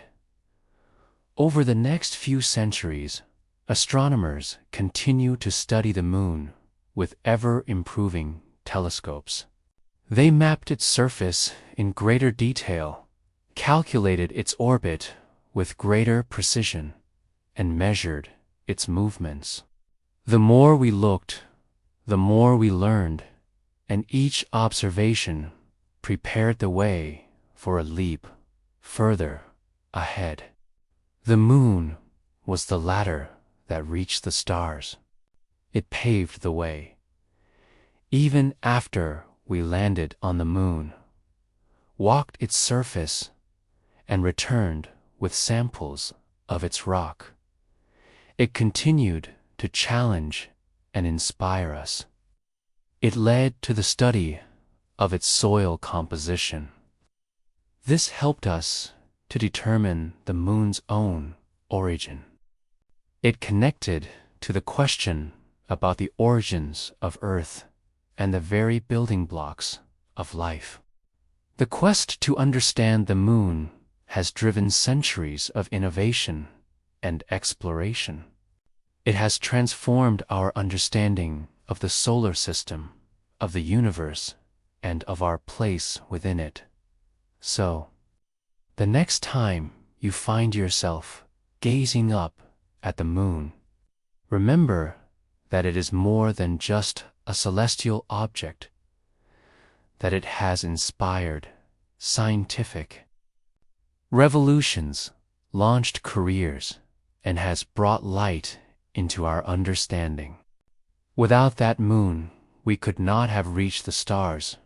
In the vast cosmic tapestry, where billions of stars twinkle across unimaginable distances, our Earth might just be a little different. It's not that we're necessarily unique in possessing life, though that remains a possibility, but rather that the type of life we host, complex, multicellular, perhaps even intelligent, might be exceptionally rare.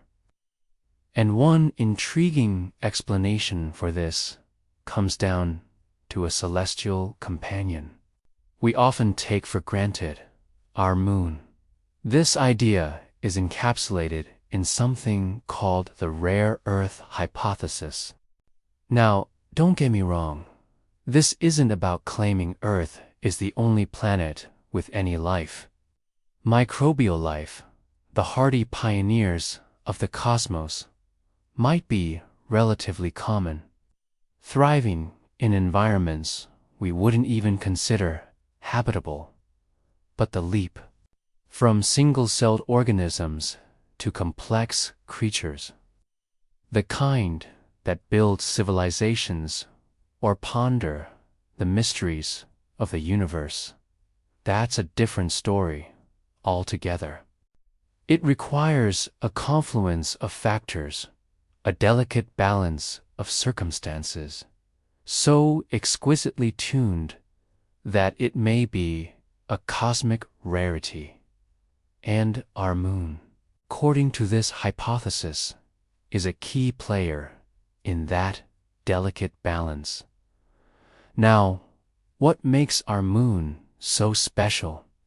After all, most planets in our solar system have moons. Jupiter boasts dozens. Saturn's rings are practically moon dust. But here's the thing. Our moon is unusually large in relation to Earth. In fact, the Earth-Moon system is sometimes referred to as a double planet owing to the moon's considerable size. It's not just a tiny satellite. It's a substantial gravitational partner. This size matters for several reasons, but let's start with something fundamental: stability. You see, our Earth spins on an axis, and that axis is tilted. This tilt gives us our beautiful seasons, the rhythm of spring, summer, autumn, and winter that shapes life as we know it. But without a stabilizing force, that tilt could wobble dramatically over time, leading to extreme and unpredictable climate swings. Imagine a planet where the poles suddenly pointed directly at the sun, or the equator plunged into perpetual ice. Not exactly conducive to the slow, steady process of evolution. And here's where our moon comes to the rescue. Its gravitational presence acts as a cosmic anchor, keeping Earth's axial tilt within a relatively narrow range, ensuring those seasons remain fairly consistent over millions of years. It's the steady hand guiding the Earth through cosmic turbulence. But it doesn't stop there. The moon also has a profound influence on Earth's tides. The rhythmic rise and fall of the ocean, driven largely by the moon's gravitational pull, has shaped coastlines, stirred nutrients, and created unique intertidal ecosystems. Those shallow tidal pools, alternately submerged and exposed, where the first complex molecules assembled in a delicate dance of wetting and drying. Without the moon, the tides would be weaker, and those vital intertidal zones might never have formed in the same way, potentially altering the course of evolution itself. Now, let's consider the origin of our moon. The prevailing theory, the giant pact hypothesis, is a tale of planetary scale violence. Roughly 4.5 billion years ago, a Mars-sized object, sometimes called they, collided with the early Earth. The collision was catastrophic, sending vast amounts of debris into space, which eventually coalesced to form the moon. But consider the sheer improbability of such an event.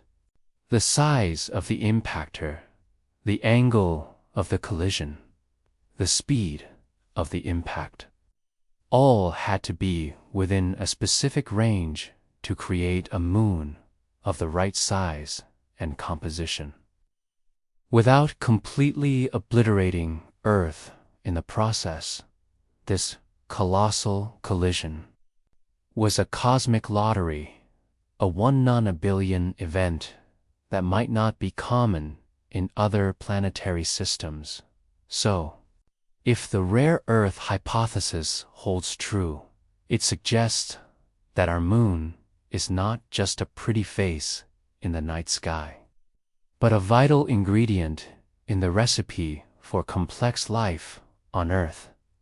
Its size, its stabilizing influence, its contribution to tides, and even its violent origin, all may have played a crucial role in shaping our planet's habitability and paving the way for the emergence of creatures capable of pondering their place in the universe.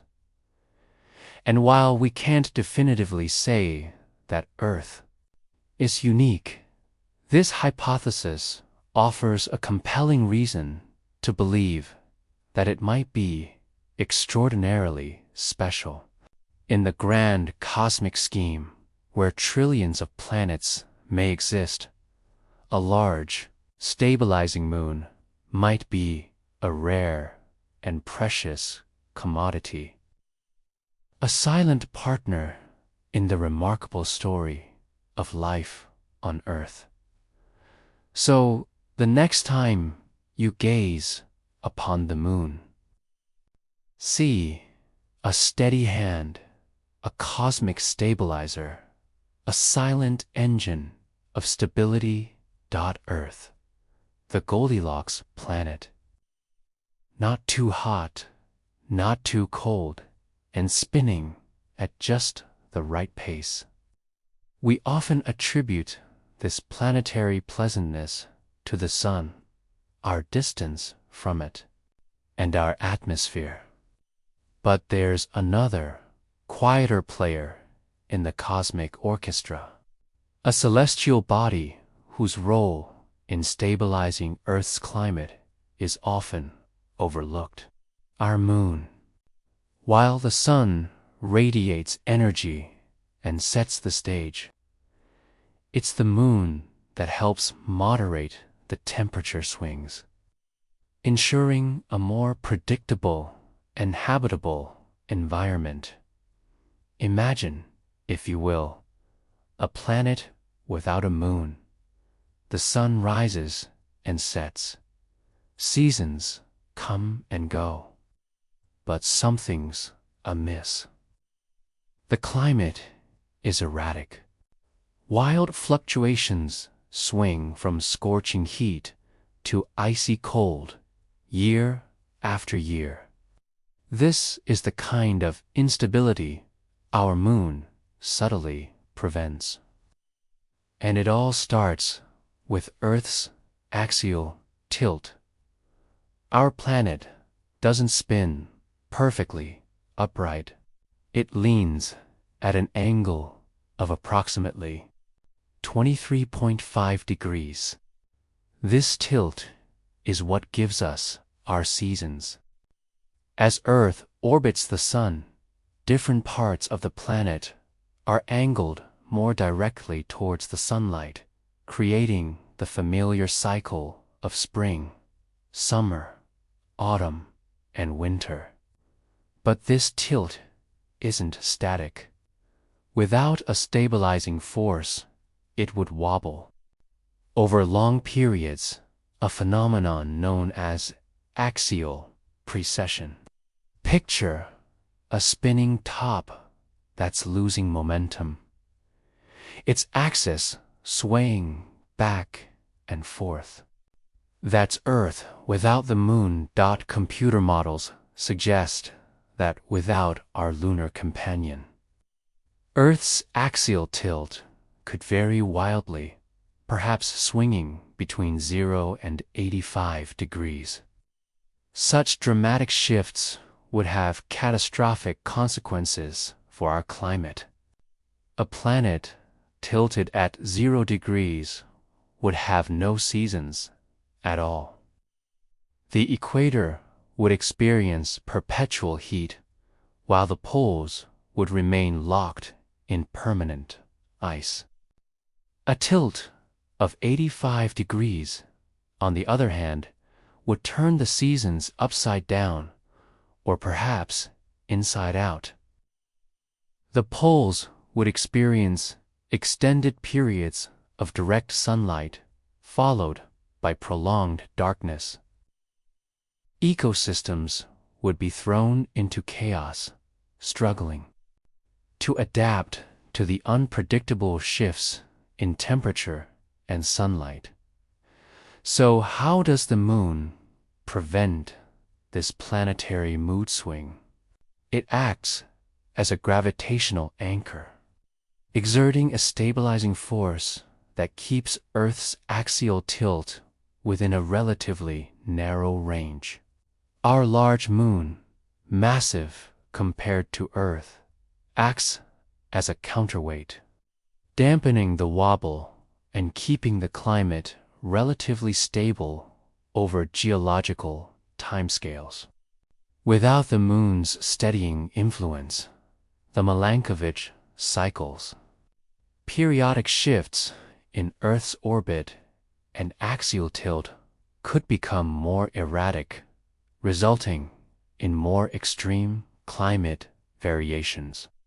These cycles, which occur over thousands of years, influence the amount of solar radiation reaching different parts of Earth, playing a crucial role in ice age cycles. The moon helps to keep these cycles relatively predictable, preventing runaway climate events.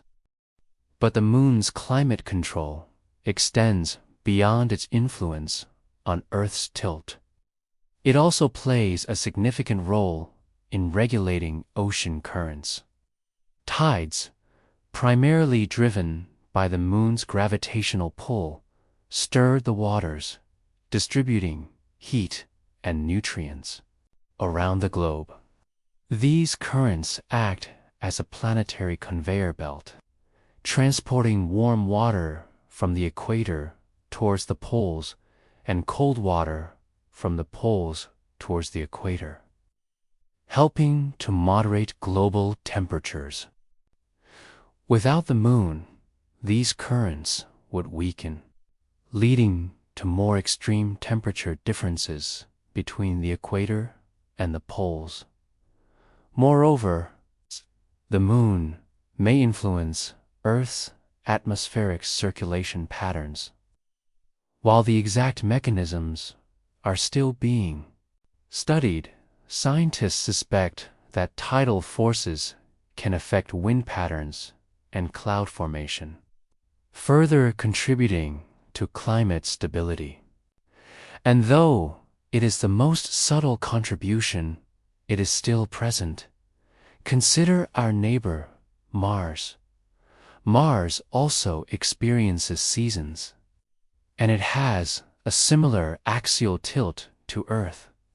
However, Mars lacks a large, stabilizing moon. Its two small moons, Phobos and Deimos, are tiny and irregularly shaped, offering little gravitational influence. As a result, Mars' axial tilt has varied dramatically over millions of years, leading to significant climate swings and potentially contributing to the loss of its atmosphere and liquid water. Earth, with its comparatively large lunar companion, has enjoyed a more stable climate history, allowing for the long, slow process of biological evolution. The moon, it seems, has helped to create a Goldilocks zone for life, not just on Earth's surface, but in its climate, too. Not too hot, not too cold, just right. But what if the moon had never formed in the first place? It's possible, of course. The leading theory suggests our moon formed from a giant impact between Earth and a Mars-sized object billions of years ago. Such an event could have easily gone awry or not happened at all. Without the moon, Earth would have been a very different place. Life might still have emerged, but its path would have been altered. Evolution might have taken a different course, driven by different environmental pressures. The landscapes of our world would be unrecognizable.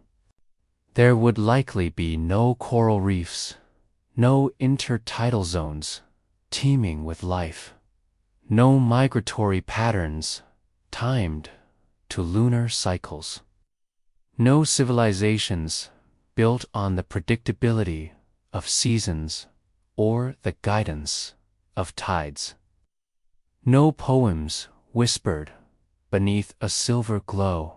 In many ways, the moon is an unacknowledged architect of our world, a quiet hand that shapes and influences everything from the ocean depths to the rhythm of our seasons. It may be just a rock in the sky, but it has played a profound role in making Earth a habitable haven for life. So next time you look up at the moon, remember that you're not just seeing a beautiful sight. You're witnessing a silent guardian, a celestial climate controller, a partner in our planet's long and ongoing story, our constant companion in the night sky, more than a celestial body. It's a silent conductor orchestrating life's grand symphony. We've already explored how the moon stabilized Earth's climate, influenced the tides, and even ignited the dawn of civilization.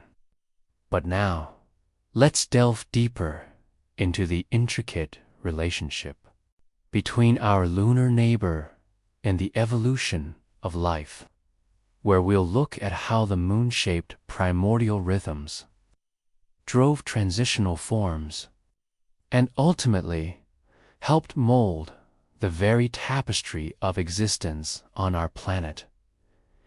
Imagine the early Earth, a world teeming with potential, but also fraught with peril.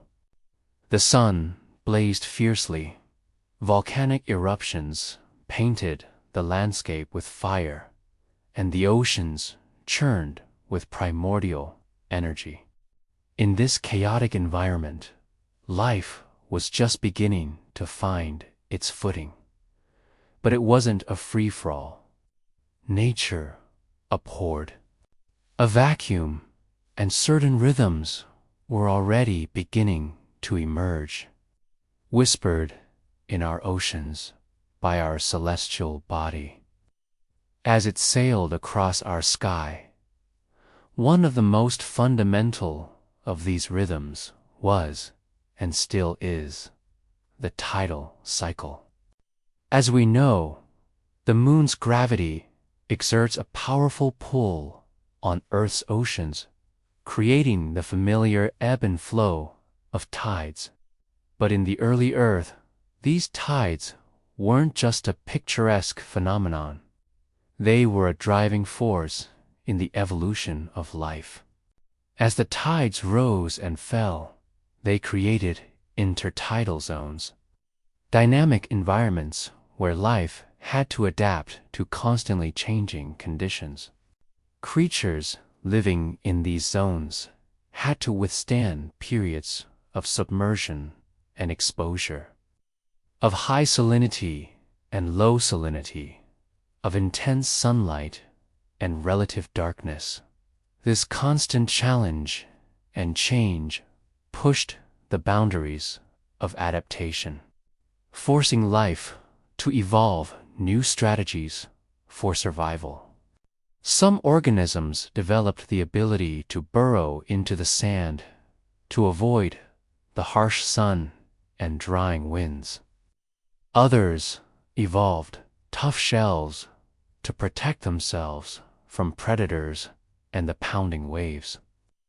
And still others learned to synchronize their reproductive cycles with the tides, ensuring that their offspring were released at the most opportune times. But the moon's influence didn't stop at the shoreline. As the moon tugged at the oceans, it also stirred the currents, distributing nutrients and mixing waters across vast distances. These currents created a network of interconnected ecosystems where life in one region could influence life in another. Imagine rivers of nutrients flowing from the deep ocean to the shallow coastal waters, fueling the growth of plankton and algae, which, in turn, provided sustenance for countless other organisms. This interconnectedness promoted biodiversity and stability, creating a web of life that was more resilient to environmental changes. Tides became an ocean heartbeat, where those connected blood vessels created the necessary rhythms for what would become Earth's first organisms. But the moon's influence extended beyond the physical realm. As life became more complex, it also began to develop internal clocks, biological rhythms that allowed organisms to anticipate and respond to predictable changes in the environment. Many of these internal clocks were synchronized with lunar cycles, allowing organisms to time their activities with the rise and fall of the tides, the phases of the moon, and the changing seasons. These lunar rhythms played a crucial role in the evolution of life. For example, some marine animals evolved to feed during high tide, when food was most abundant. Others evolved to migrate during full moons, when the increased brightness made navigation easier. And still others evolved to reproduce during spring tides, when the strong currents helped disperse their offspring across a wider area. This created not only a way to manage the individual tasks of a species, but further instilled a need for connectivity, and connectivity became a backbone for the growth of more diverse organisms. But the moon's influence wasn't limited to marine life. As life began to colonize the land, it carried those lunar rhythms with it. Many terrestrial animals, from insects to mammals, still exhibit lunar-related behaviors, such as increased activity during full moons and decreased activity during new moons. What a sight that must have been, the way these creatures, still aquatic in design, and that they needed to make changes to their own plans. These rhythms are a relic of our evolutionary past, a reminder of our deep connection to the cosmos, a way that life remembered where it had come from, and so knew how it needed to adapt in this new world. The moon's influence has shaped more than just individual organisms.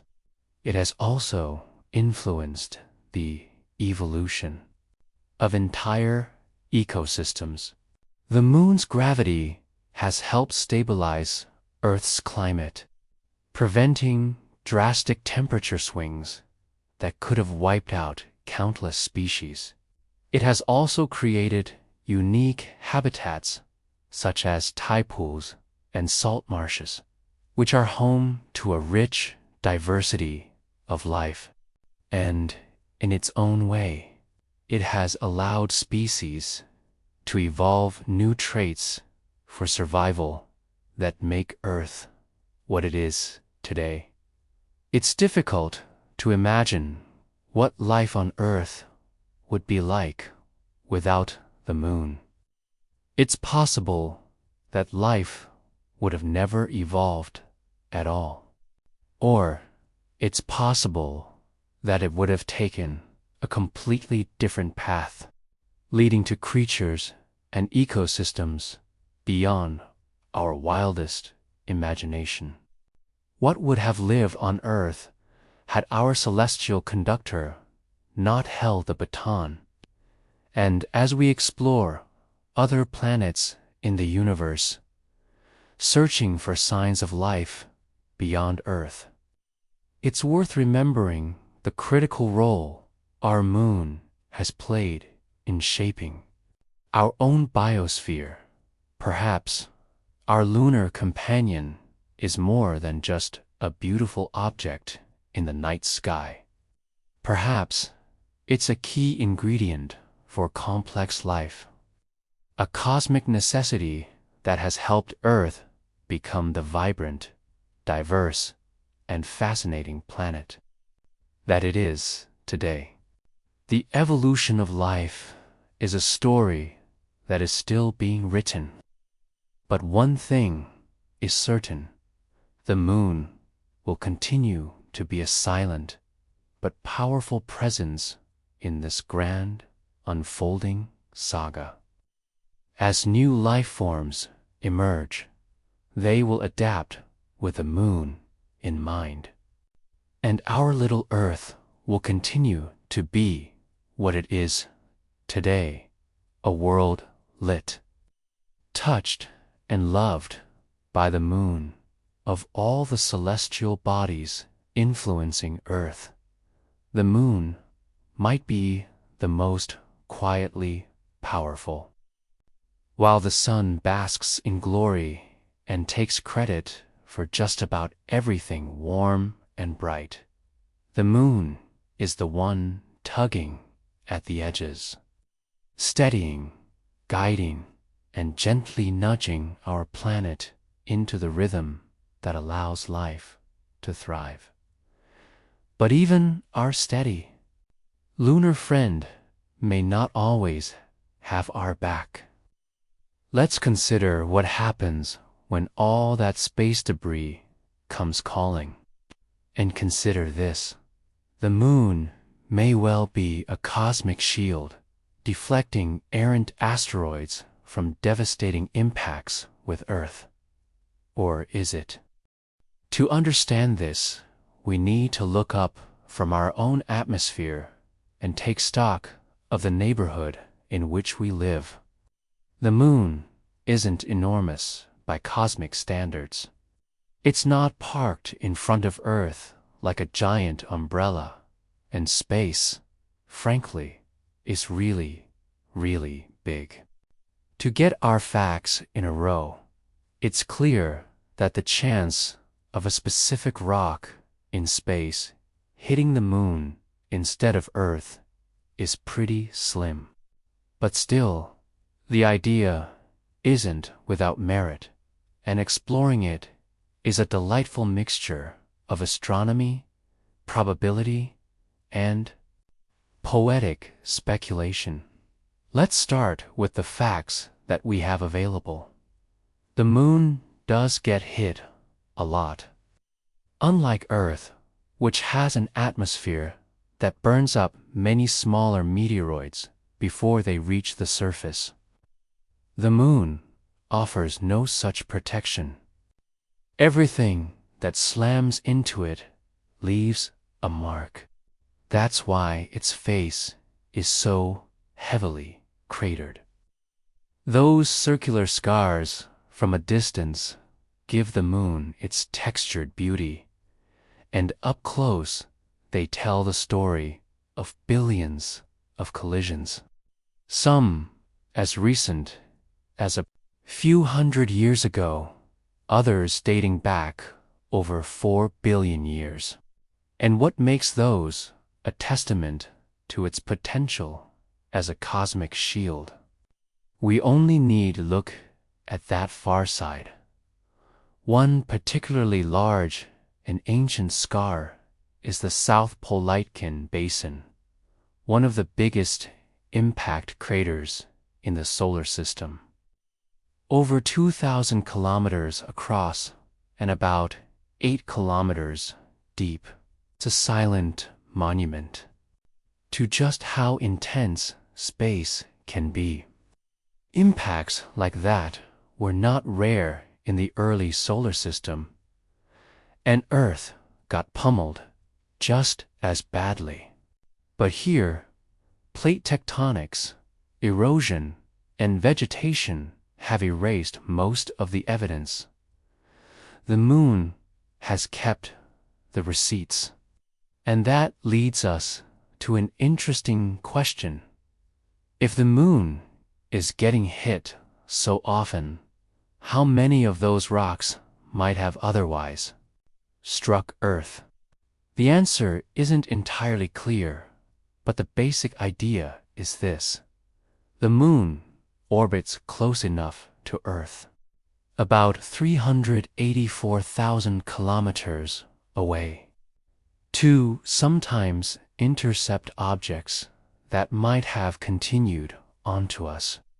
It's not a guaranteed shield, but more like a traveling partner who sometimes walks ahead and takes a few bumps on our behalf. Statistically speaking, it's estimated that the moon reduces Earth's exposure to direct hits by only a small percentage. But that small percentage might be all it takes now and then to prevent a catastrophic event.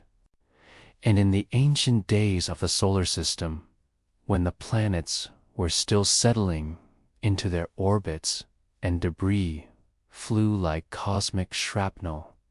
Even a modest reduction in impacts could have made a big difference, especially during a period known as the Late Heavy Bombardment about 4 billion years ago. During this time, both the Moon and Earth were hit frequently by massive asteroids and comets.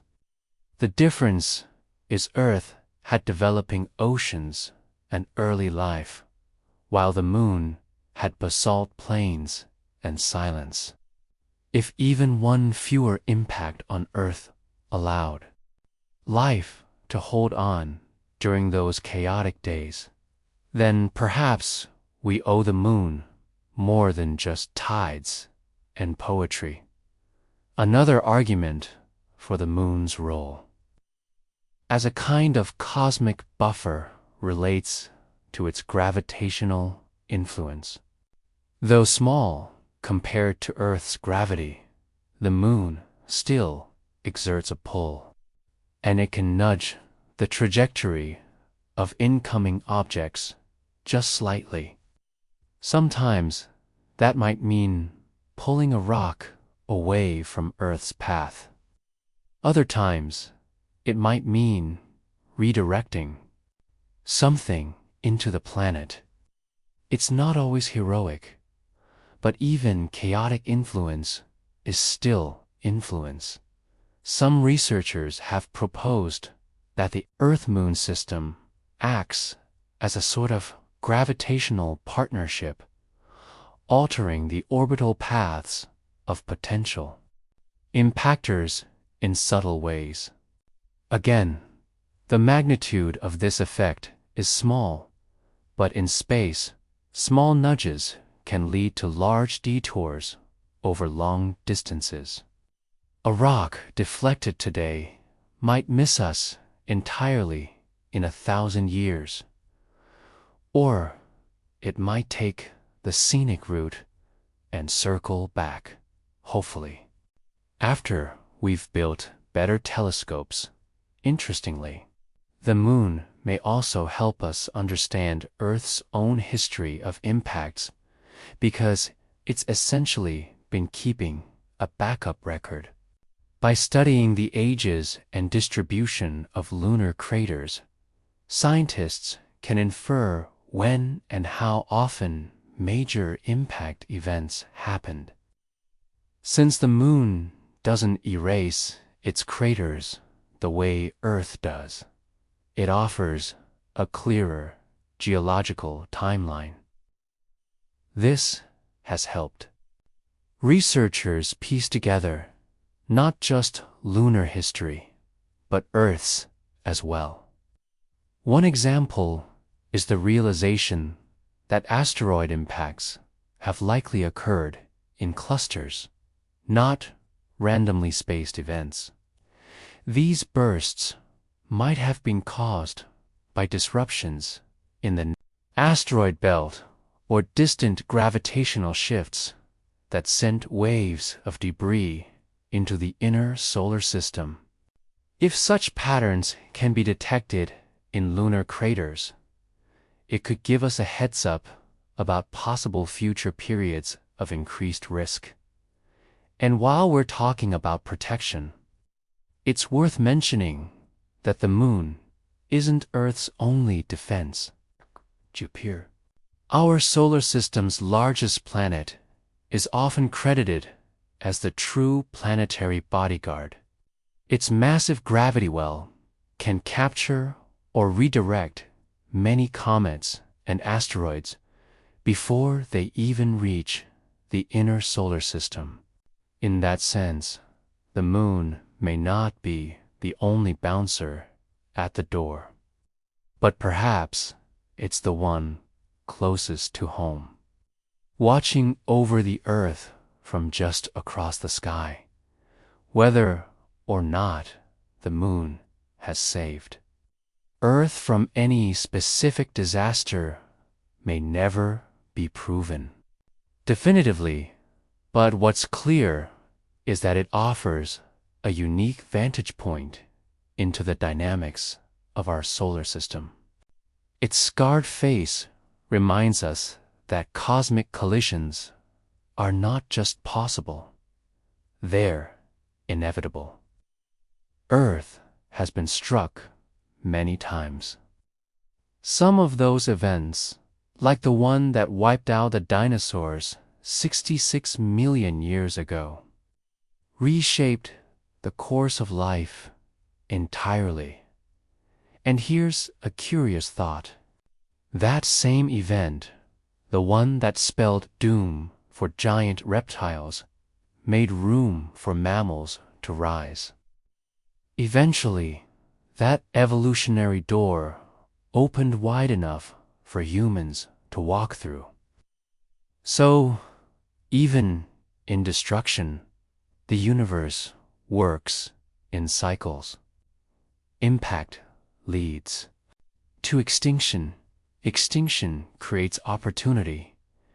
And maybe, just maybe, the moon has helped steer that chaotic dance in less catastrophic directions. There's also something comforting about having a cosmic companion that bears the scars we can't see on our own world.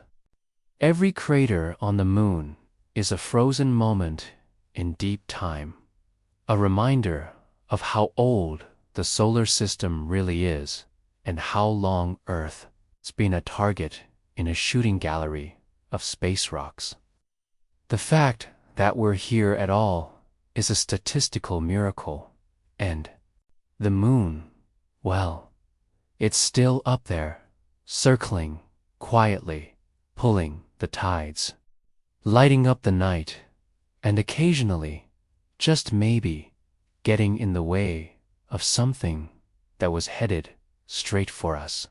Not a flawless shield, not a guardian angel, but a battered friend who's been through every storm and stuck around anyway. And that, in the cold logic of astrophysics, is pretty heartwarming.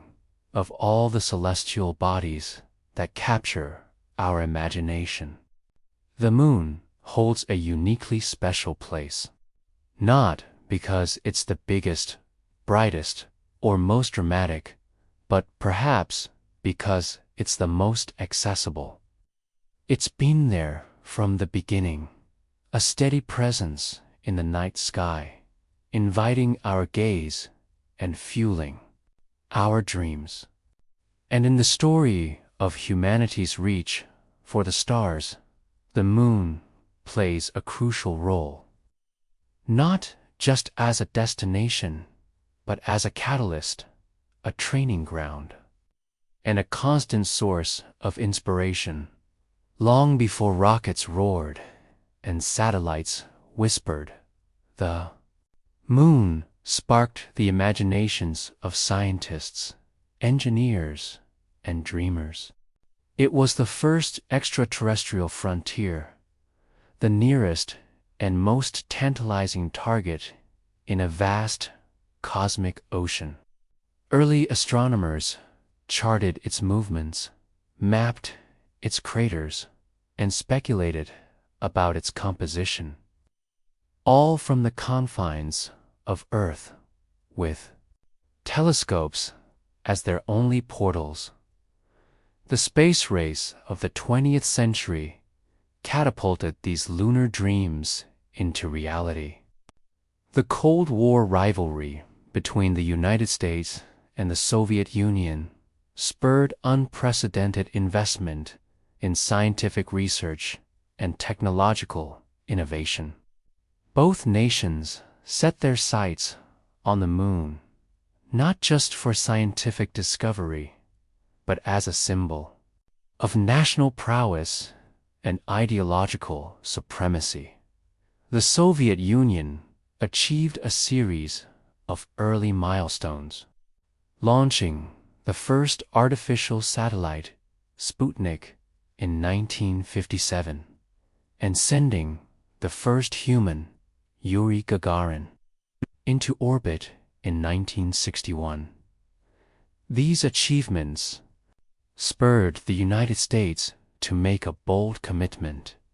In May 1961, President John F. Kennedy famously declared that the nation would land a man on the moon and return him safely to Earth before the end of the decade.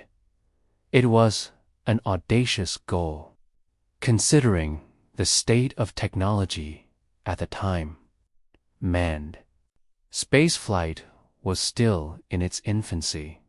The challenges were immense, the risks were high, and the cost was astronomical.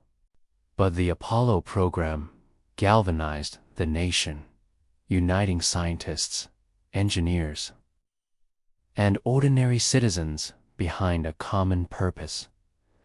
The Apollo program was more than just a feat of engineering. It was a symphony of innovation and human endeavor. New materials were developed, propulsion systems were perfected, navigation techniques were refined, and countless problems were solved along the way.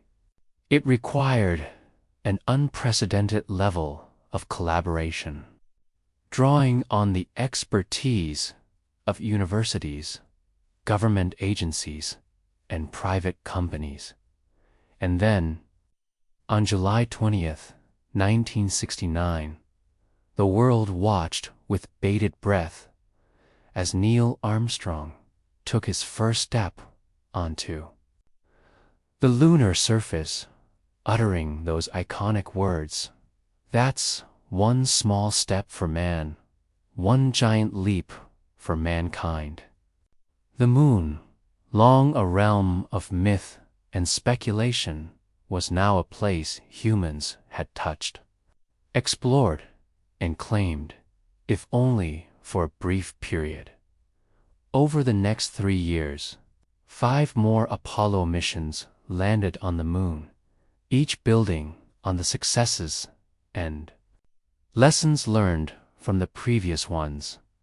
Astronauts collected rocks and soil samples, deployed scientific instruments, and conducted experiments that expanded our understanding of the moon's history and composition. The Apollo program was a triumph of human ingenuity and a turning point in our relationship with the cosmos. It showed us that even the most audacious goals could be achieved with enough vision, determination, and collective effort. It also gave us a new perspective on our own planet. The famous Earthrise photograph taken by Apollo 8 astronaut William Anders, showing Earth as a fragile blue marble suspended in the blackness of space, became a symbol of environmentalism and global unity. After Apollo 17 in 1972, human exploration of the moon came to a halt. Budget cuts, shifting priorities, and a sense of having been there, done that, led to the cancellation of further missions. But even without a human presence, the moon remained a subject of scientific interest. Robotic probes and orbiters continued to study its surface, map its topography, and analyze its composition. In recent years, there has been a renewed interest in lunar exploration, driven by a combination of scientific discovery, economic opportunity, and geopolitical ambition. The discovery of water ice in permanently shadowed craters near the lunar poles has transformed the moon from a barren wasteland into a potential resource for future explorers. Water ice can be used for drinking, growing food, producing oxygen, and even creating rocket fuel. This could make the moon a stepping stone for missions to Mars, asteroids, and beyond. Several countries and private companies are now planning to return to the moon, not just for short visits, but for long-term settlement and resource utilization. NASA's Artemis program, named after the Greek goddess of the moon, aims to land the first woman and the next man on the moon by the mid-20s, establishing a sustainable human presence on the lunar surface by the end of the decade. This time, the goal isn't just to plant a flag and collect some rocks. It's to build a permanent lunar base, develop new technologies, and prepare for the next giant leap. Private companies like SpaceX, Blue Origin, and others are also developing lunar landers, rovers, and habitats, envisioning a future where the moon is a hub for space tourism, scientific research, and commercial activities. The moon could become a new frontier for human ingenuity, creativity, and entrepreneurship as we contemplate a return to the moon. It's worth reflecting on the lessons of the past. The Apollo program showed us the power of ambition, collaboration, and technological innovation. But it also reminded us of the importance of environmental stewardship, international cooperation, and the pursuit of knowledge for the benefit of all humanity. The moon is more than just a destination. It's a mirror reflecting our aspirations, our fears, and our dreams. It's a reminder of our shared past and a guide to our collective future. And as we venture back to its surface, we carry with us the hopes and aspirations of generations who have looked up at its glow and wondered what possibilities lay beyond. What if our cosmic companion vanished? Let's imagine it. The moon, our steady, silent friend in the night sky, suddenly gone. Not blown to smithereens in some dramatic cosmic event, but simply absent. Poof. The void where its gentle light used to be now only echoes with the faintest memory of its serene glow. A night without the moon, what would that be like? How would that change our world?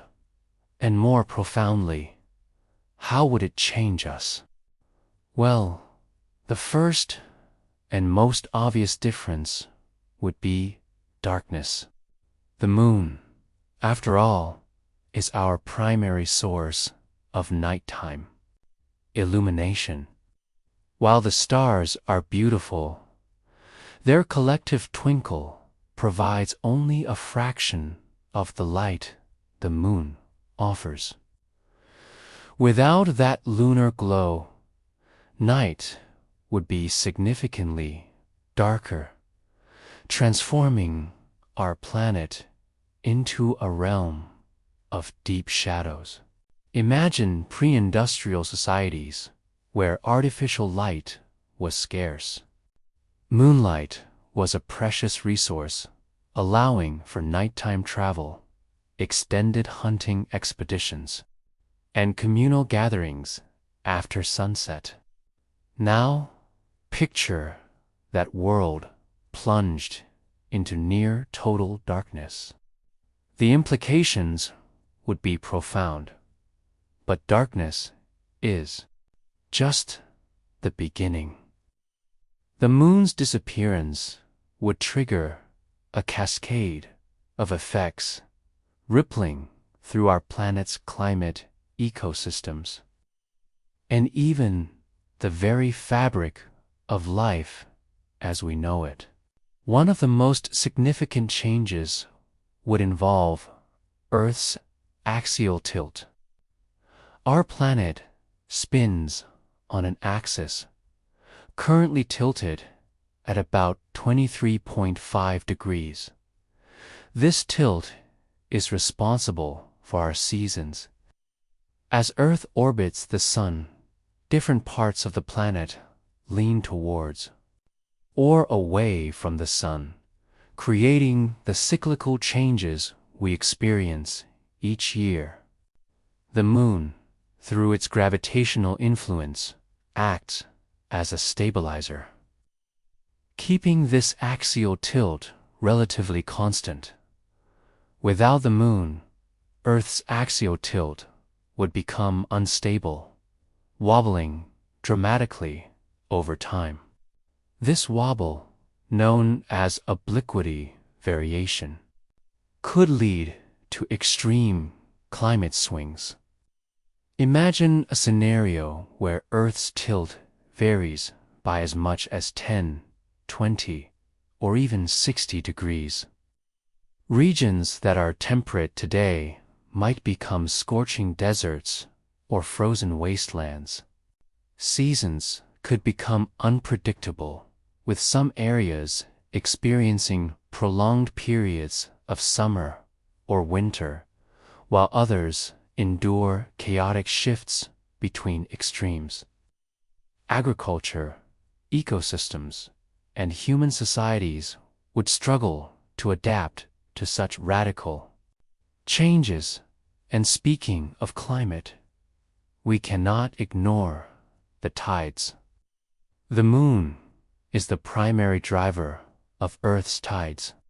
Its gravitational pull creating bulges of water that rise and fall along our coastlines. Without the Moon, tidal forces would be significantly weaker, driven mainly by the Sun. These solar tides would be only about a third as strong as our current lunar solar tides. At first, that might sound like a minor inconvenience, perhaps disappointing beachgoers and disrupting shipping schedules. But the implications are far more profound. Stronger lunar tides have played a crucial role in the evolution of life on Earth.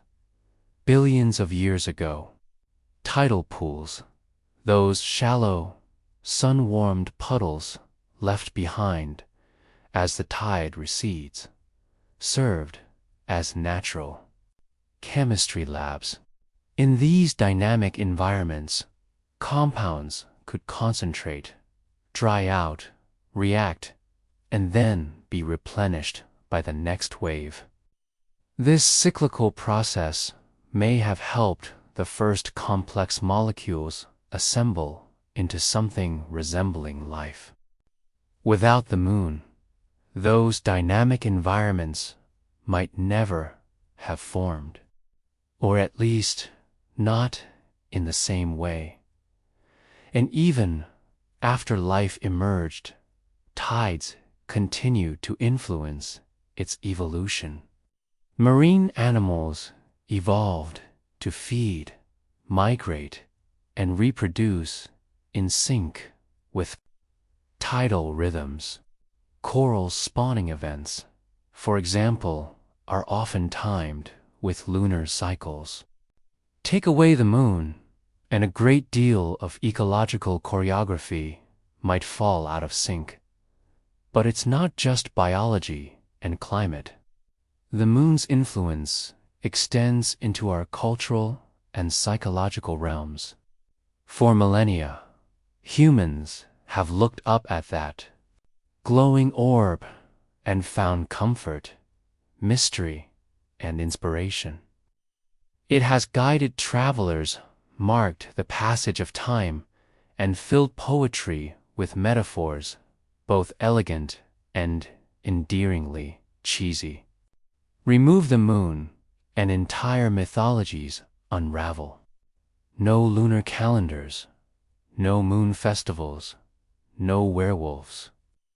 Even modern storytelling, from science fiction epics to bedtime tales, feels slightly emptier without that familiar glow hanging overhead. Humans would also lose one of their first and most reliable timekeepers. Long before wristwatches or phone screens, early humans tracked time by observing the moon's phases. A complete lunar cycle, from new moon to full and back again, takes about 29.5 days, conveniently close to a calendar month. This regularity helped ancient people plan agriculture, rituals, and travel. Without it, timekeeping would have been much trickier for early civilizations. The moon served as a cosmic reminder that, yes, things do run in cycles, that there is order even in the dark. The absence of a moon also means the nights would be much darker. It's hard to overstate just how much moonlight matters when you don't have streetlights, flashlights, or glowing screens. Before artificial lighting, the full moon illuminated paths, fields, forests, and faces.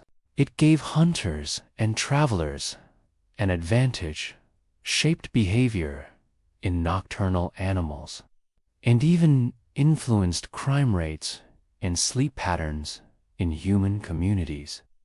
Without the moon, the night would feel much more complete in its darkness, less alive somehow. A little colder, a little more alone. Now, let's consider Earth's rotation.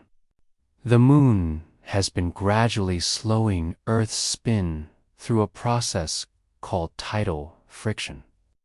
When Earth was young, a day might have lasted only 5 or 6 hours. The moon's gravitational tug has steadily stretched that out to the 24-hour day we experience now. Without the moon, that slowing effect would have been greatly reduced. Our planet might still be spinning much faster, with much shorter days. Imagine living on a planet where the sun rises and sets every 6 hours. Our internal clocks, our circadian rhythms, might have developed in a completely different way. Everything from metabolism to sleep to the very way we experience time could feel unfamiliar. Some planetary scientists even believe that. Without the moon's moderating influence, Earth might have become a less stable environment overall, not just in climate, but in plate tectonics, magnetic field generation, and even core cooling. While these ideas are still debated, the general consensus is that the moon is a major reason Earth has remained geologically and atmospherically active and therefore habitable for billions of years. So, it's easy to see the moon as just a nightlight in the sky, something pretty to look at when the clouds part. But it's been much more than that. There's been a silent architect, a planetary partner, and a backstage manager making sure the show runs smoothly. If Earth is the main actor in the story of life, then the moon has been the quiet director, unseen, unthanked, but vital. Without it, we might still be here, but the journey would have been much harder, the path less steady, and the sky far more empty. No moonlight walks, no howling wolves, and no cheesy romantic metaphors. Just a dark stage and a spinning planet trying to find its balance in the cosmos. And so, we arrive at the far future of the moon, a future measured not in centuries or millennia, but in eons, a future where the familiar face hanging in our night sky will have changed, subtly at first, then dramatically over unfathomable stretches of time. The most inevitable truth about the moon's future is its gradual drift away from Earth. As we've discussed, this isn't a sudden departure, but a slow, almost imperceptible spiral outward. A cosmic ballet where the dancers separate inch by inch, millennium by millennium. Currently, the moon recedes from us at a rate of about 3.8 centimeters per year. To put that into perspective, that's roughly the same speed your fingernails grow. Now, that might not seem like much, but over billions of years, this subtle separation accumulates. In the distant past, when the moon was newly formed, it was much closer to Earth, perhaps only 20,000 kilometers away. Imagine looking up at the night sky then and seeing a lunar disk that dominated the heavens. A massive, glowing orb casting intense shadows across the landscape. The tides would have been colossal, sweeping across the continents with immense power. The world would have felt very different, a place where the moon's influence was immediate and overwhelming. Today, the moon has already receded significantly, and its tides are gentler. But the drift continues, and as the moon moves farther away, its gravitational grip on Earth will weaken. This will have a cascade of effects, most of which will unfold over timescales that dwarf human history. The first and most noticeable consequence will be a further slowing of Earth's rotation. The moon's gravitational pull currently acts like a brake, gradually slowing our planet's spin. As the moon recedes, this braking force will diminish, and the length of our days will continue to increase, albeit at an even slower rate than today. Millions of years from now, a day on Earth will be several minutes longer than it is now, than ours. Eventually, reaching a point where a single day stretches for almost 47 times current Earth days long. This lengthening of the day will have profound effects on Earth's climate and ecosystems. The longer days will lead to more extreme temperature, differences between day and night. As the sun has more time to heat the surface during the day, and the surface has more time to radiate heat into space at night. This could lead to more intense winds and weather patterns, and a shift in the distribution of plant and animal life. Perhaps most dramatically, in approximately 600 million years, the magnificent spectacle of total solar eclipses will cease to grace Earth's skies. Because the moon is moving farther away, it will appear smaller in the sky, too small to completely block out the sun's disk. Instead, we'll only experience annular eclipses where a ring of sunlight remains visible around. The moon's silhouette, a beautiful but ultimately less awe-inspiring event. For all of human history, total solar eclipses have been a source of wonder, awe, and even fear. A reminder of the delicate cosmic dance between the sun, the moon, and the earth. The loss of these events would mark a significant shift in our relationship with the sky, a subtle but poignant reminder of the moon's slow retreat. But what of the very distant future, billions of years from now? Here, the fate of the moon becomes intertwined with the fate of the sun itself. As the sun ages, it will gradually brighten, eventually swelling into a red giant star. In this phase, the sun will expand to engulf Mercury and Venus, and perhaps even Earth. Whether Earth will survive this solar transformation is a matter of some debate among scientists.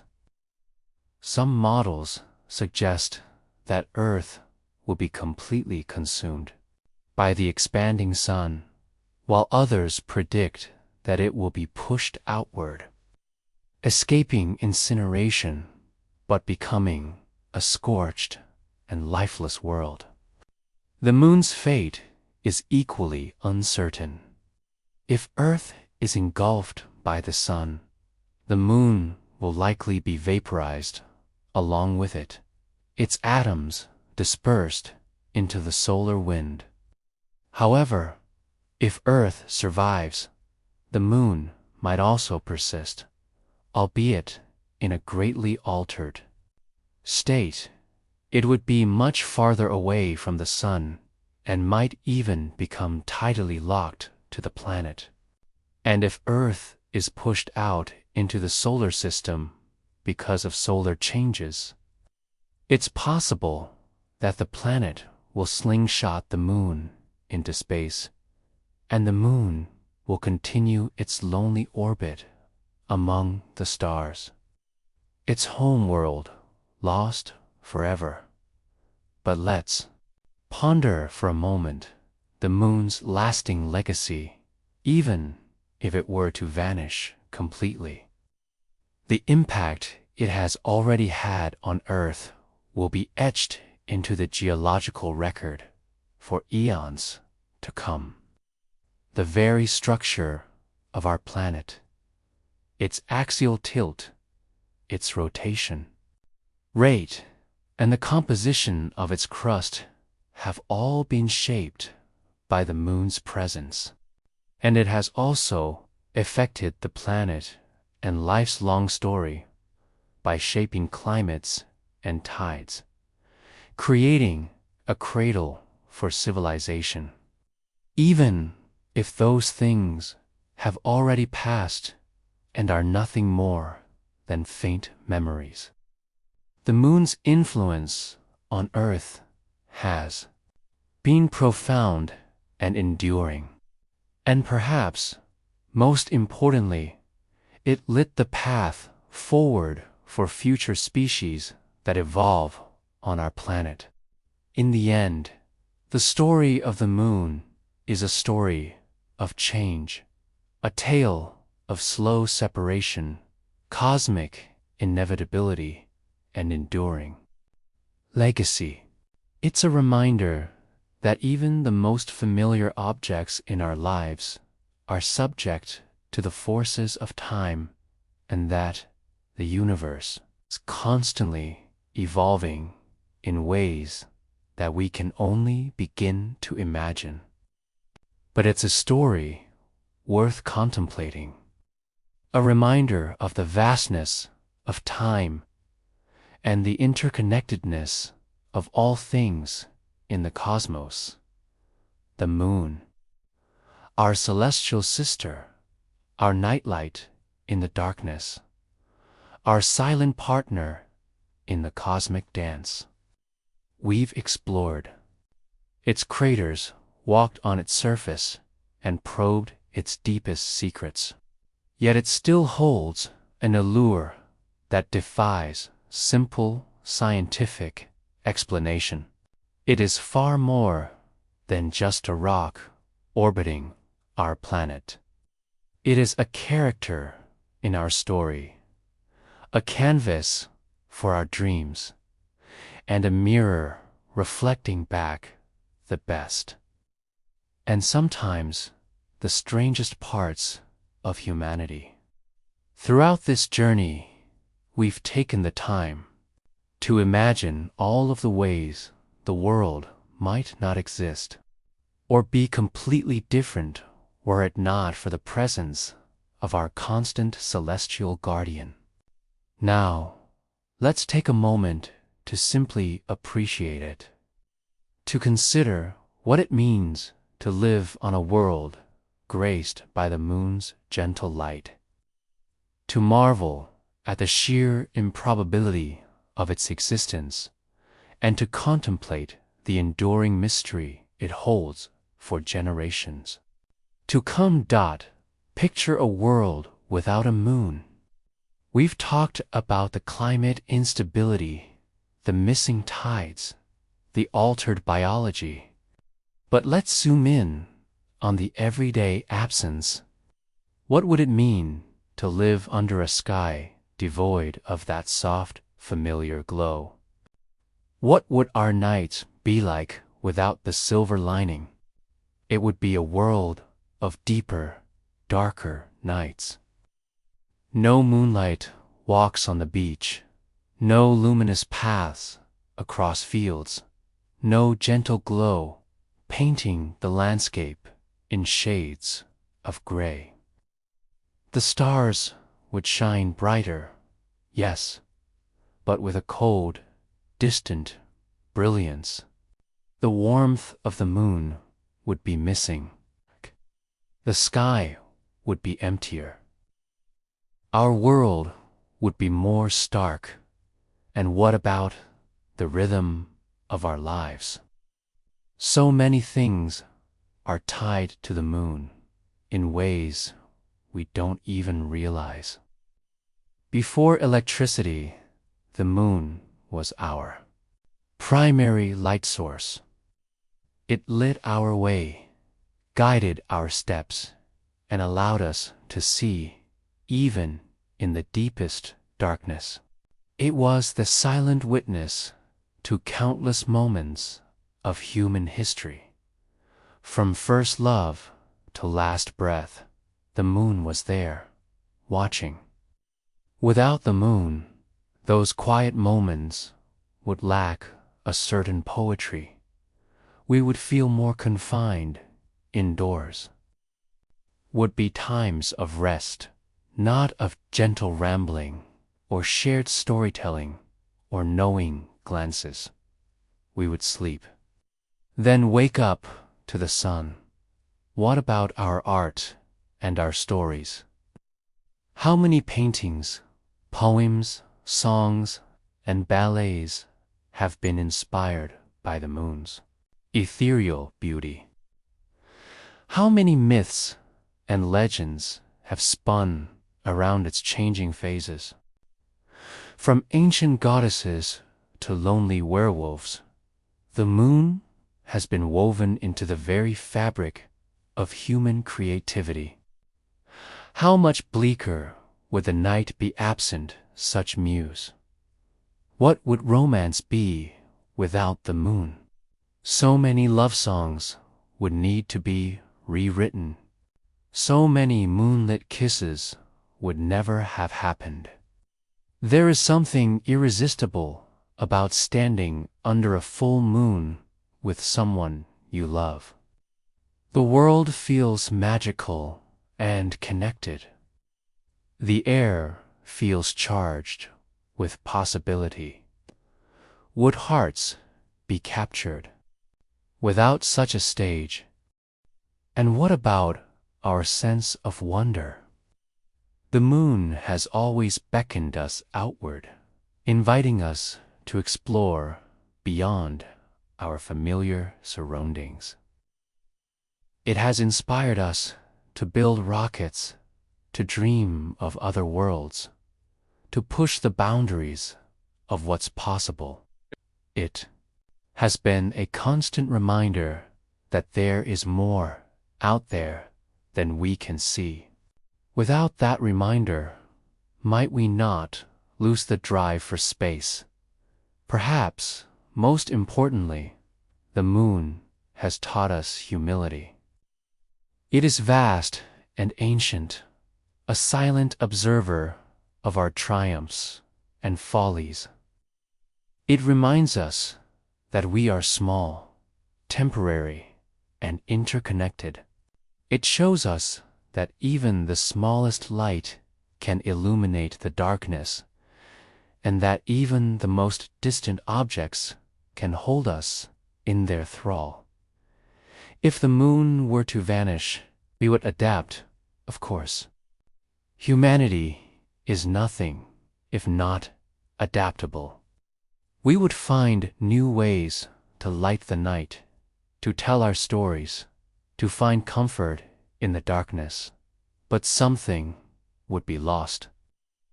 That sense of connection to something greater than ourselves. That sense of quiet, wonder. That sense of knowing that even in the vast and chaotic universe, there is always the moon to guide our way. So take a moment, look up at the sky. Whether the moon is full and bright or hidden behind clouds, remember that it's there, circling our planet, pulling at our tides, lighting our imaginations, and reminding us that there is always beauty to be found, even in the darkest of nights. Whether it brought us a new day, a new idea, or simply a feeling of serene, all from a world bathed in borrowed light, it lights the world.